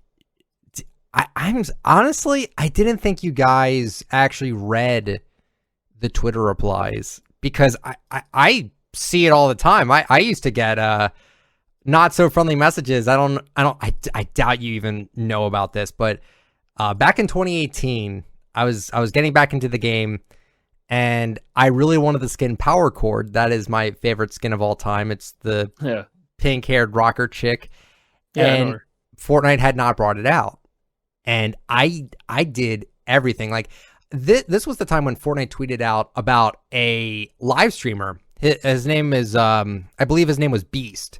He still streams. He's a Save the World streamer. And they were in his stream chilling. Like it was a Fortnite Twitch account was just chilling in there saying, "Yeah, we hosted him and we shouted him out on the Twitter and everything." And I actually tried to get an interview with them. I wanted to talk about like their skin philosophy on like why certain skins come out all the time and why certain ones don't. I've kind of gotten my answer by now. It's late 2020. I kind of know now with certain things, but at that point, every time they tweeted, I wasn't toxic, but I would be like, "Hey, bring back the Power Chord skin, please," or I would say stuff like that. And I got harassed. It was not a fun time, but at the same time, I feel like the internet is kind of in the age of just general negativity. And I know that people follow Donald Mustard for little hints of like what the next season's theme can be, because he does allude to it. I won't lie. Absolutely. Yeah, and I see the replies. Like even me, I'm just like, "Oh, what could this mean? What?" Like I would never go out of my way to be negative, or I would never go out of my way to be like, try to be within mine a toxic personality. I really try not to. I don't know if you see what I do on Twitter. I mainly just retweet art because the art community is fantastic. They make insanely good art pieces and stuff like that. Like you with your favorite things with like creative, mine goes to Fortnite art. Like these artists are fantastic. They're really good. And I just feel like with the internet nowadays, it's not even just Fortnite. Now even Fall Guys gets this now on their Twitter replies. It's just kind of negative. Like it's all just mindlessly negative, and it's all just, I try to block it out, and I really am kind of shocked that you actually kind of see this happen. Like I'm not surprised I'm not surprised that you see it. It's public, but it's like, I don't know. I feel like you just, I don't know. Like I did see you tweet at Jarvis, because Jarvis was like, oh, I'm going to be streaming Fortnite even though I'm banned. Yeah. And I'm like, good luck. Yeah, I don't even know what happened with that. Apparently it was fake. I don't know, but it was, I don't know what, but it was just like, I don't know. I feel like does Fortnite deserve to be criticized? I think every sort of media, sure, video game, movie, TV show, YouTuber, you set yourself up for ridicule, because you set yourself up for criticism, because you're putting something out there for people to play, to watch, to enjoy, to dislike. That's just how it is. But what I find online is it's really, whenever Fortnite tweets, most of the time I just see it, it's usually like negative. It's usually because they kind of know that people will feed into that. When someone says dead game on a Fortnite reply, or they're doing it to Fall Guys now too, which I don't want to see that. That's not what I go on Twitter for. I go on Twitter to see art and news and leaks. I don't go on Twitter to see mindless negativity like that. And it's all just for attention. I feel like it's all just for impression farming and just tricking normal, like, I don't know. The whole thing with me is just, it's just like a lot of mindless negativity, and I can't let that really get to me. I don't think it really gets to you or anything like that, because you know deep down, like, you know what you're doing with your content. Your content's good. I genuinely enjoy your content. It's very family friendly. It's very interactive. Like that's one of your best qualities with your content. In my personal opinion, it's like, I feel like I'm playing with you. Like, I feel like I'm actually right there with you. I'm like, and that's great. Like you're doing a fantastic job. So I appreciate that. I don't know how I even turned the conversation that way, but it's just like, well, yeah, I mean, it comes down to, I think it's tough. So if we're talking about Fortnite's communication, I don't necessarily think it is because people are negative that they don't communicate as much. I think it is just that everything they tweet out has to be perfect. Mm-hmm. No mistakes. No, whether it is in we're talking about the verbiage to punctuation to whatever, as long, like, they don't want to give away anything. They don't want to stir up any controversy. They don't want to whatever, as opposed to before. They're like, yeah, they used to, I mean, Fortnite created, they put out a whole roadmap a year ago. They're like, this is what a roadmap is. And guess what? It's changed since then. Mm-hmm. And now everyone's like, well, what the heck? You know, and it's like, they're like, now they're wishing they hadn't said that. And it's like, yeah. So so that is the thing, is like, everything they do is scrutinized. And so that's why it's even like now, I can't have Donald back on my channel. Not because he doesn't want to. It's just because Epic has to approve everything that goes out. Yeah, and I mean, so he can't come on and shoot the breeze with me, because I'm going to pull everything out of him. Because I know how to do it, and I know Donald, that he's just an open book. And that's, if you go back and watch my stream that I did with him, where I played 3 hours with him, or 2.5 hours, we talked about so much stuff. Like, you go back and listen to that, you'll be like, oh my gosh, that happened, this happened, that happened, and it was all right there on MustardPlays stream. Mm-hmm. And we could have basically gotten a roadmap for all of chapter 1, Right. And that was, I mean, so that's one of the reasons, like, yeah, Donald, you can't just go and shoot, freeze your brother, because you're going to give everything away. You could, you just couldn't live stream it. Yeah, right. I could edit it. But, like, even then, it's like, yeah, it's a different beast now than it was when it was a season smaller 2. game. Absolutely. Yeah. Absolutely. So I think that's why communication's different. And it looks like you were just saying, some of their examples is like, it looks like they're starting to find a better balance. Yeah, just interacting is great. But yeah, I still think, I agree, that is my biggest thing, is that they need to communicate even something to the creative community. A just poll. be like, guys, this, just you know, cool your britches. It's gonna be okay. You know, or like even just something like, guys, we've got a plan for creative mode. The small, even that would be great. Instead of just being like, we don't know if you have a plan for creative mode. We hope you do, based on this one snippet. Again, yeah, they could be as vague as they can, just so they can't say, well, we didn't say we would do this. Like, I mean, again, with like the roadmap, if they don't 100% follow the roadmap and people bring that up, right, they could just kind of be as vague as they want. They'd be like, yeah, we have plans for creative. We don't see it going down anytime soon. We're still working on it. We're working on something very, very big at the moment that we can't really share at the moment. But just letting you know, we are not abandoning creative. Not saying they abandoned Save the World, but that whole situation was kind of messy. But that was one thing I always wanted in creative too. Just give me all the Save the World weaponry. Oh my gosh. Oh my, huge. Oh, that would be amazing. One question I did have for you, very random. Completely not even close to what we were talking about before, but you wear the Peely skin. Why do you do this? Why is Peely your favorite skin? It's got to be your favorite, right? I wouldn't say it's my favorite. It's my I hate bananas. I hate bananas with a passion. Like, I can't even really explain to you how much I hate bananas in real life. Like, the smell. I can't. Like, my wife and kids, they love bananas, and like, my wife just and she loves to like let them rot so she can make banana bread out of them, and it's like, and it's terrible.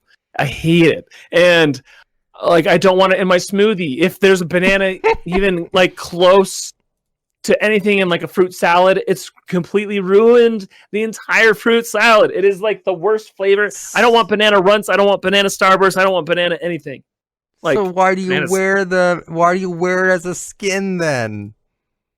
You wear Peely and you wear Peely bone for Halloween. What are you doing? Well, it's like Batman says. He's like, I'm afraid of bats. So I wear it. So he's a Batman because he's afraid of bats, and he says, you know, oh, well, no, that's not why. I just think it's funny.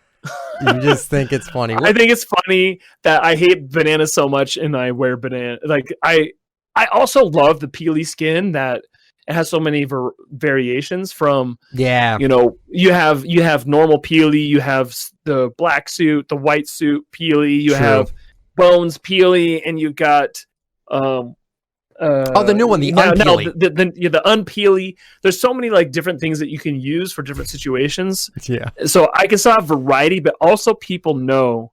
Like, for me, it's a branding thing. Is the main thing. That makes. So, I mean, to be fair, that's one catchy thing I noticed from your channel is that you always wear like the banana, and I'm like, okay, I kind of picture the banana with you. I didn't know you hated bananas. I don't know if anyone else knows that you hate bananas. Is this common knowledge? Is this something that people know?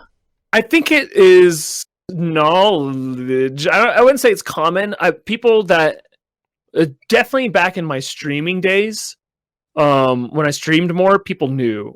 Like, it was like that was a thing for me. It was like when I'd reached 10,000 subscribers, I ate a banana. Oh on no! And it was like that's right. terrible. I did see that from your 100K video. So there's Yeah, so it's known, but most of my audience these days is pretty new. And so a lot of them don't know that. They just know that a lot of people are like, do you love bananas or something? I'm like, actually, I hate them. Yeah, so people are like, wait, why? Why do you wear it then? And I'm like, I think it's funny, but it's also, it's one of those things. You look at a lot of creators out there, like if you see, different types of skins, you're like, oh, that's so-and-so skin. Yeah. That's a great idea. I'm just shocked it's Peely. Okay. Well, yeah. What's your favorite skin in the game then? Do you mind answering that one? What's your favorite skin in the game? Man, I would still say the Black Knight from season 2. All right. 2. Like that is one of my favorite skins. I need to hold on. I'm gonna pull up the skins. I need to go. Oh boy. Because I don't even. There's some really great skins, and I love some of the new stuff. I love the Marvel skins and all that. Yeah. But still some of those old classics. Oh my gosh, just the Skull Trooper. Mm-hmm. I loved the Skull Trooper, and I was so sad when they brought it back. Why? I was one of the OGs. I was like, don't let all the people in. You got the purple edit style though, right? I do. Yeah. So I was happy with that. That they at least gave me the purple hue. There is that rumor going around. Don't know if you heard about it or not, but there's a small rumor. Again, I don't even know where it really came from. That this year they were actually not confirmed, because I don't know, that the purple skull and the pink ghoul edit styles will actually be made available to everyone. So I don't know if they'd actually do that. That'd be terrible. Just you care about this. You and Dumb Blonde are the exact same. Like she's like, oh, I have the pink ghoul and purple skull. She does not want that to happen either. She's great too. Love her maps as well. Well, it's the thing is though, I think there is something to be said about being a founder or being an original. Of course, right? And people hold to that. I was one of the first fans of Imagine Dragons or whatever. I went to their shows before anyone. It's there's a badge of honor to that, and I think it's important when you're building a community to say, hey, these are things that are exclusive to the OGs, and to say, okay, fine, we'll bring back Skull Trooper, but only the OGs get purple, but we'll give everyone else green and pink and blue and every other color under the sun, but the purple ones are OGs. And I think that's important because I think that's a part of the community, is to say, oh, I've been playing since day one. It does give you that sense of it's not entitlement. I feel like the OG SLs kind of did give people entitlement because of the OG edit styles. I think it kind of worked backwards, because when Codename Alpha returned in 2019, that one didn't get really an OG edit style. The biggest one, Recon Expert, don't know if you know which skin that one is. The yes, silver with the little hat. Yeah. That came back. That was the rare skin in the game, and I don't know if you care too much about rare skins. I don't know. I really don't know what Epic even thinks about rare skins. I know they try to hold stuff back on purpose because it's common sense. The more you put out a skin that's really popular or people really like it, then you hold it back for a while and you build up the anticipation. You keep building it up and you keep building it up, and it's then when it finally drops, it's oh, well, I've been waiting for that. That's great.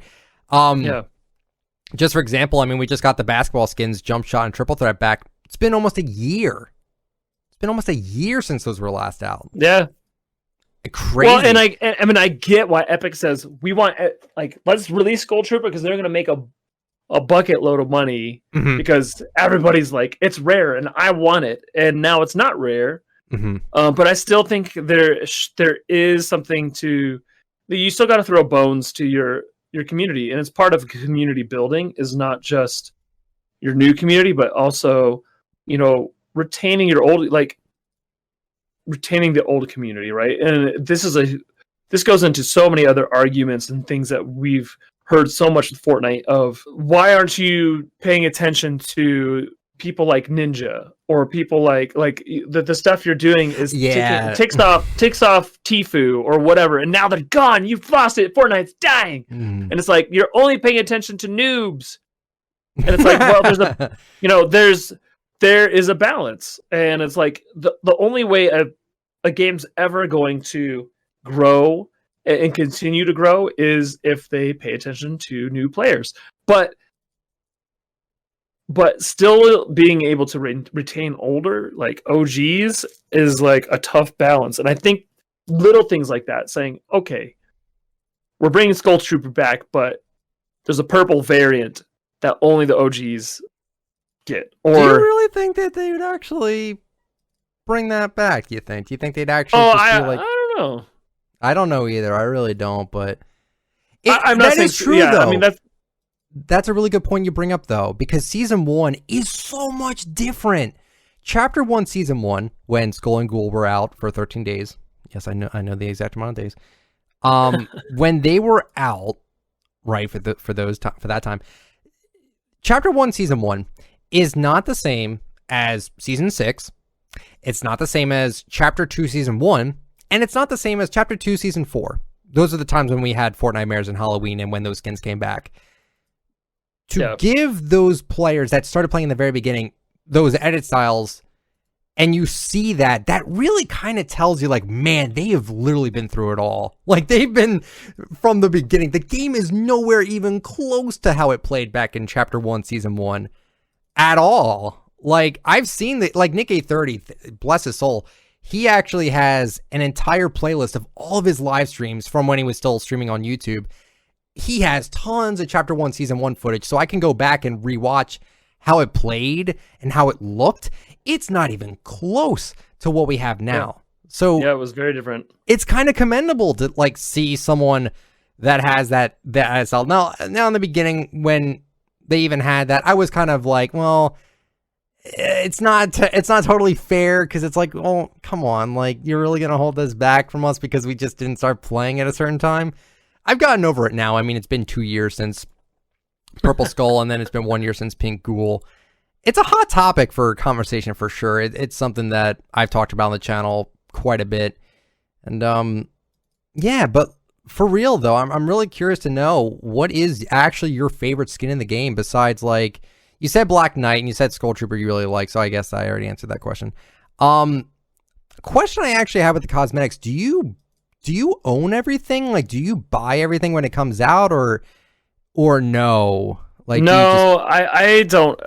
I don't really use the skins anymore. I used to, like, use a variety of skins when I was playing, but once I decided on Peely, but I still buy all of the battle passes, and I maxed those out. So I have, except for last season, I think I missed the last skin on the battle pass last season. See, that would eat me alive if I didn't finish the battle pass. Yeah, I know.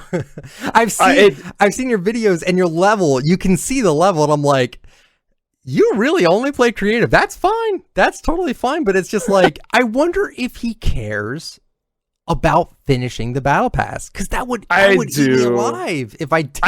I usually do. Last season though, I just didn't have time. I just did not have real time. Real life comes first. I understand. Yeah, and that's one of the problems with improving content. It takes a lot more time to do it. Oh, without a doubt. And but yeah, so that is, yeah, and I don't know if I'll. And last season was shorter. It was. Like, when they delay the seasons, that helps me to be like, okay, I can finish this. But last season was so quick, I was like, yeah, there's no chance. Why don't you just buy the entire battle pass? I'm too cheap. I understand. But like, yeah, so I'll buy emotes and things that come out that I'm like, okay, that's just too cool not to buy. But yeah, I don't know. There's, for me, I just, and a lot of the new stuff. See, that's the thing. Even the season 2 battle pass, was my battle pass, man. I love medieval stuff. I love knights and all that stuff, because like, even I'm looking through, like, my favorites are still like the Blue Squire, and Blue Squire's a classic. like these ones, like all the night stuff. I'm like, that is the coolest to me. It's and that's pretty not cool. I won't lie. It was very minimal for a battle pass because it was their first ever battle pass. I want to make a whole video talking about the how progressive they got their battle passes, because Chapter 1, Season 1 didn't have one. They had what was called a season shop, and they had Renegade Raider, Aerial Assault Trooper. People still talk about the season shop. They still talk about Renegade Raider. Oh, I remember. I was there. It's crazy how much we still talk about the past like this with well, cosmetics. And I remember sitting there being like, should I buy the Ghoul Trooper or Skull Trooper? And I was like, I decided on Skull Trooper because I was like, it's just cooler. I like being a skeleton. And like that was like the first purchase I ever made on Fortnite. There you go. And like that was a big deal for me at the time. And then when the battle pass came out, I was like, wow, you get all of these skins for $10 bucks or whatever. Yeah. And I was like, oh my gosh, this is a screaming deal. And then I was thinking, I was like, wait, I spent $10 for skins. Yeah. and a guided dance. I'm like, this is genius. And the battle pass system is the most. I gotta give it to Fortnite. One thing I will never ever complain or criticize about is how friendly they are with their cosmetics. I buy every skin in the game. I have every emote in the game. I have every wrap. The only things I'm missing 6 skins. I'm missing the 2 season shop skins, Aerial Assault Trooper and Renegade Raider. And then I'm missing 4 item shop skins, Hyperion, Radiant Striker, Brilliant Striker, and Hackavat. Those are the only skins I'm missing. I have them memorized because I'm trying to collect every skin. The skin quality is fantastic. The battle pass system is fantastic. Considering that they're so consumer friendly. That's what I'm trying to say. They're so consumer friendly with their skins. Now, back in Season 3, legendary skins, I mean, Power Chord, do I think she's a legendary skin? No. Compared to today's standards, the skins just got better. And they've been lowering their prices. They lowered the V-Bucks, the 20% off now. They lowered that. They are just extremely consumer friendly, and I really do greatly appreciate Fortnite for just sticking with that. With this season, you would think they would jack the price just a little bit, because all the Marvel skins that we've had like Star-Lord, which I hope they bring that back. I have it, but I still like to see stuff come back. Star-Lord and Black Widow were $15 each, and you can get 8 Marvel skins for $10. That's an insane deal. Actually, it's cheaper because again the V-Bucks got discounted. Just this, I will never complain about the skins. They are fantastic. I love collecting them. They're really, really good. And well, and I mean, no offense to Star-Lord or anything, but I feel like the Marvel characters in this battle pass are way cooler than Star-Lord. I mean, you got Tony Stark, you've got Mystique, I mean Wolverine, all of these for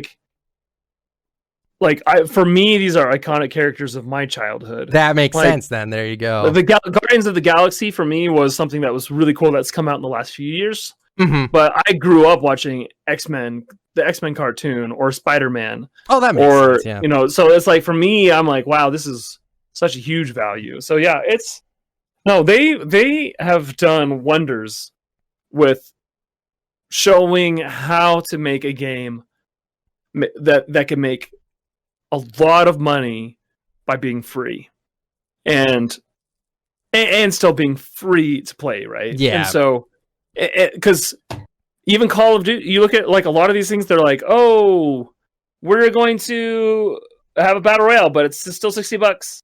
Mm-hmm. It's like, well, and that's why you fail, right?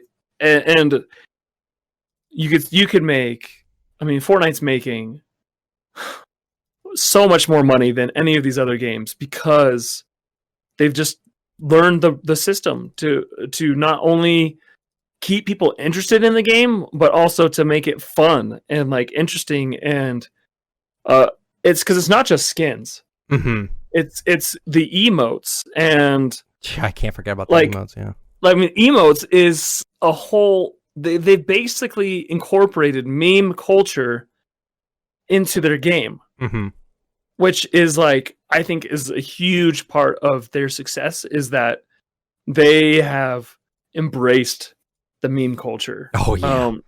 And it not just in emotes, but also just in gameplay And in saying, skins too, yeah. Yeah, and skins, yeah, exactly. And it's like, why do I wear Peely? Because I love a lot of those types of skins that are just the silly skins that are like, what the heck? Yeah, it's like you got a giant banana or an ice cream cone running around shooting a gun, and it's like little whip. Yeah, that for me, that is awesome.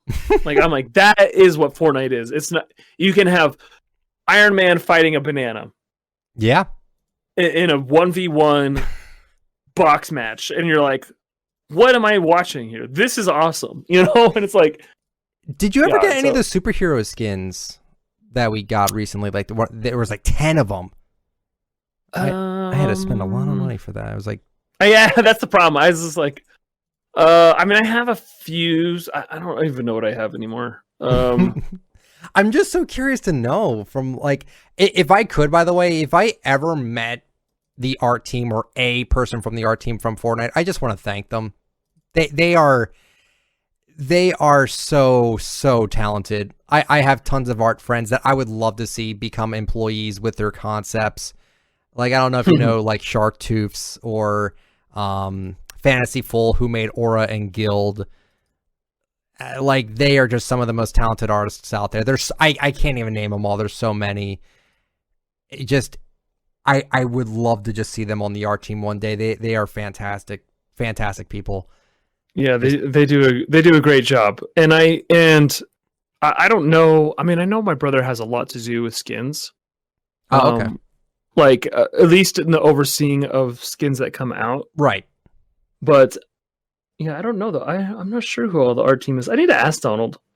I'm sure they have a significant team doing these. Just if you could get it out there to them, just you don't even have to.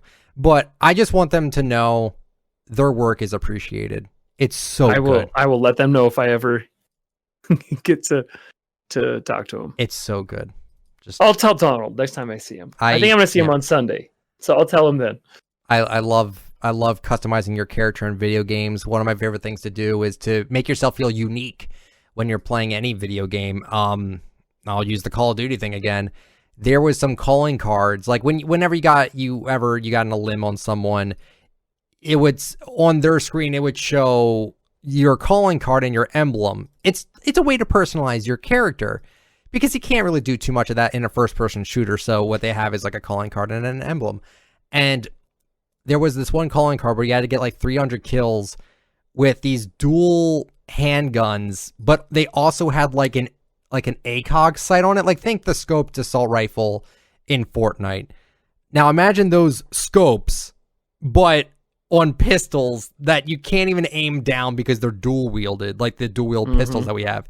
And you had to get like 300 kills with that. And if you did, you got this calling card. I think it was called like, I have no idea what I'm doing.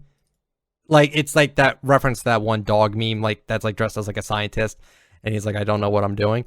And that calling card was so creative because you had to do something different to get it. I'm like, this makes me feel special. This makes me feel like I'm unique in the game that I'm playing. And the Fortnite skins, like with like switching up your back bling and your wraps and your gliders and your contrails and your emotes and your music packs, I can go on and on. I love the customization with this game. It's just so good. So good. Love the art team. Can't say enough positive things about them. Yeah, just great. Just great stuff. I agree. I think it's a beautiful game. So good. And yeah. Well, I gotta probably wrap up here pretty soon. Oh, for sure. Absolutely. So I don't even know how long we've been going for. It's been about a little over 2 hours, 2.5 hours. Sure. Roughly. So yeah, I mean, if you have any final questions or anything. I think the last thing I'll ask you is, one thing I really want from Fortnite is when we went to Chapter 2, Season 1, my only issue was that the graphics, the game felt more realistic. Like, I don't know if you could tell that with this map. Like, everything just feels so much more real.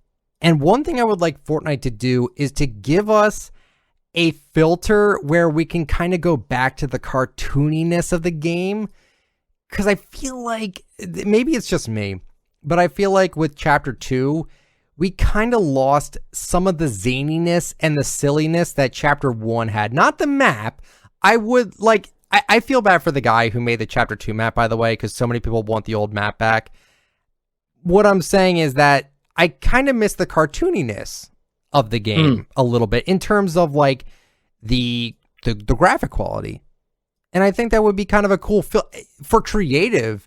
That would be a cool filter because we have like the black and white, the film noir, I think it's called, like the film grain and like the comic one. Yeah. I would love a filter where it kind of goes back to the cartoony look of the game. I don't know. Am I do you think I'm like the only one that like kind of thinks that way? No, I feel like a lot of people. Here's the problem with the old map. Mm-hmm. The old map was made in like a few weeks, right? It was Battle Royale was a test that they're like, hey, let's put this together and figure out if this will work with our Fortnite system. And they made it, they put it out, and it was a smashing success. And they made tons of money and whatever. But then when they're like, well, we want to do more in our system, this map was not built for that, right? It was built quickly. They can't do things like water, right? Water, like you can't swim. You can't do dynamic things with mountains. I don't even know what else they have planned for this new map, but this new map is built to fit all of their systems so that they can do more things, have more vehicles, systems like swimming or weather patterns or whatever. I mean, you name it. Like you could not do that on the old map. No. And with the old graphics too. Right? It just didn't really work. And so that's why they had to switch to a new map. One, because the game needed it. As much as people complain about the new map or being like, oh, I'm going to go back to the old thing that I knew. It's like, well, the game, if you don't want Fortnite to die, it needs to be adapting constantly. It needed a new map. And I love the like idea that's like, okay, every chapter we're going to get something completely different and new that we're going to learn and get together, unravel the story together. And so, yeah, I get what you're saying though about the graphics. It'd be cool to have that setting, but also I think it changes. There may be issues there with like, giving like maybe someone on that graphic setting would have an advantage of some sort. Yeah. Like I can understand it being. I can't imagine it like not even like an easy like implementation. I really don't think it would be anything like that. It's just like, and it's also coming down to the fact that it's like, we miss the old map, but I think it's not just that. It's the fact that we miss like the first memories. We had with the game. I know this from experience. You cannot relive the same memories as like your first Call of Duty game. You can play the old game. It's not the same. It's the experience you're not going to get back. You know what I mean? And this is a great metaphor for life as well.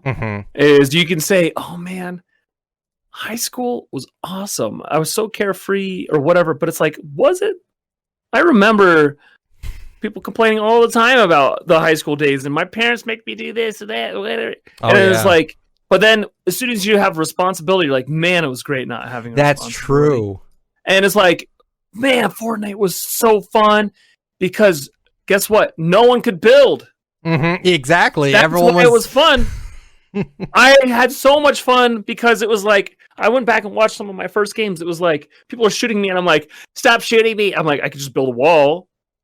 But I'd be like, oh yeah, I build a wall. Wait, I'm looking down. What's my building button? And it's like, that was Fortnite season 0. Yeah. And then season 1 was like, oh, I can build a box. I'm a pro. It's the experience.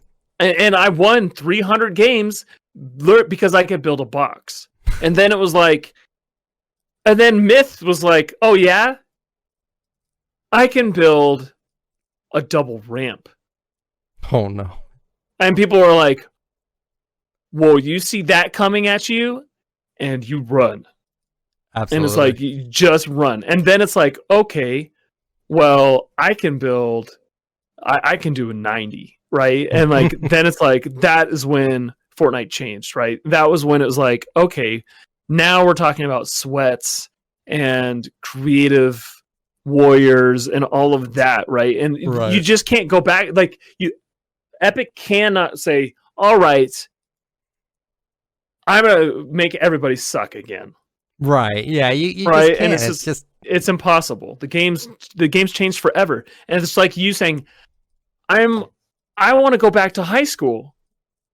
Now I'm a 35-year-old man. I want to go back to high school because that was when it was easy. Right. That is when life was easy. Is when my parents were paying for things, feeding me my meals, and I could all I had to do was some homework. Like that was life. Like that was so easy, man. Why can't we go back to that? And it's like, well, you can't. You're an adult now, and you have to pay the bills and take care of your own kids. And guess what? Life is actually better now. And it's like you don't even know what you have, like because I have more freedom and I can make my own decisions. I can buy any video game I want now because I have the income to do that or whatever. And it's like, same thing with Fortnite. It's like, okay, you want to go back then when, like, just like when the game was when it just started. Yeah, like, when it's in its infancy, it's like, yeah, you want to go back then, but okay. Then you don't get all the stuff we get now, right? All the stuff that we get to enjoy. There was no swimming. There was no skin. There was no skins. There was no creative mode. Yeah, there was nothing. Like there was no there was like very little hype. There was or whatever. I don't know. It's hard to like this isn't a perfect example, but right. It's like you can't go back. I'm sorry. The only way we can, though, we do have all those clips, though. I think Chap, very good professional player for Fortnite, has like compilations of like the Fortnite World Cup, which that was amazing. All the old seasons and stuff like that. Like it's great to look back at it, but will we ever get back there? I mean, I don't know. I mean, with some tools with creative, you might be able to simulate it, but like, are you really gonna be able to get the exact same experience back? No, you just can't. It's impossible. Yeah, it's because not because of Epic, but because of us. Right? Yeah, we got better. Changed. We naturally got better at the game. Yeah, we got way better. And like, if my skill right now, I'm a bot, but if I took my current skill level and went back to season 0, I would be the most popular streamer in the world. Oh, if I could warp myself today back to what it was when it was first came out, I would be bigger than Ninja because my skill level now is just insanely higher than it was. Right. And but now like I can't even get a win in solo. Because it's just like ridiculously, it's tough, like tough, and so it's a different world now, and it's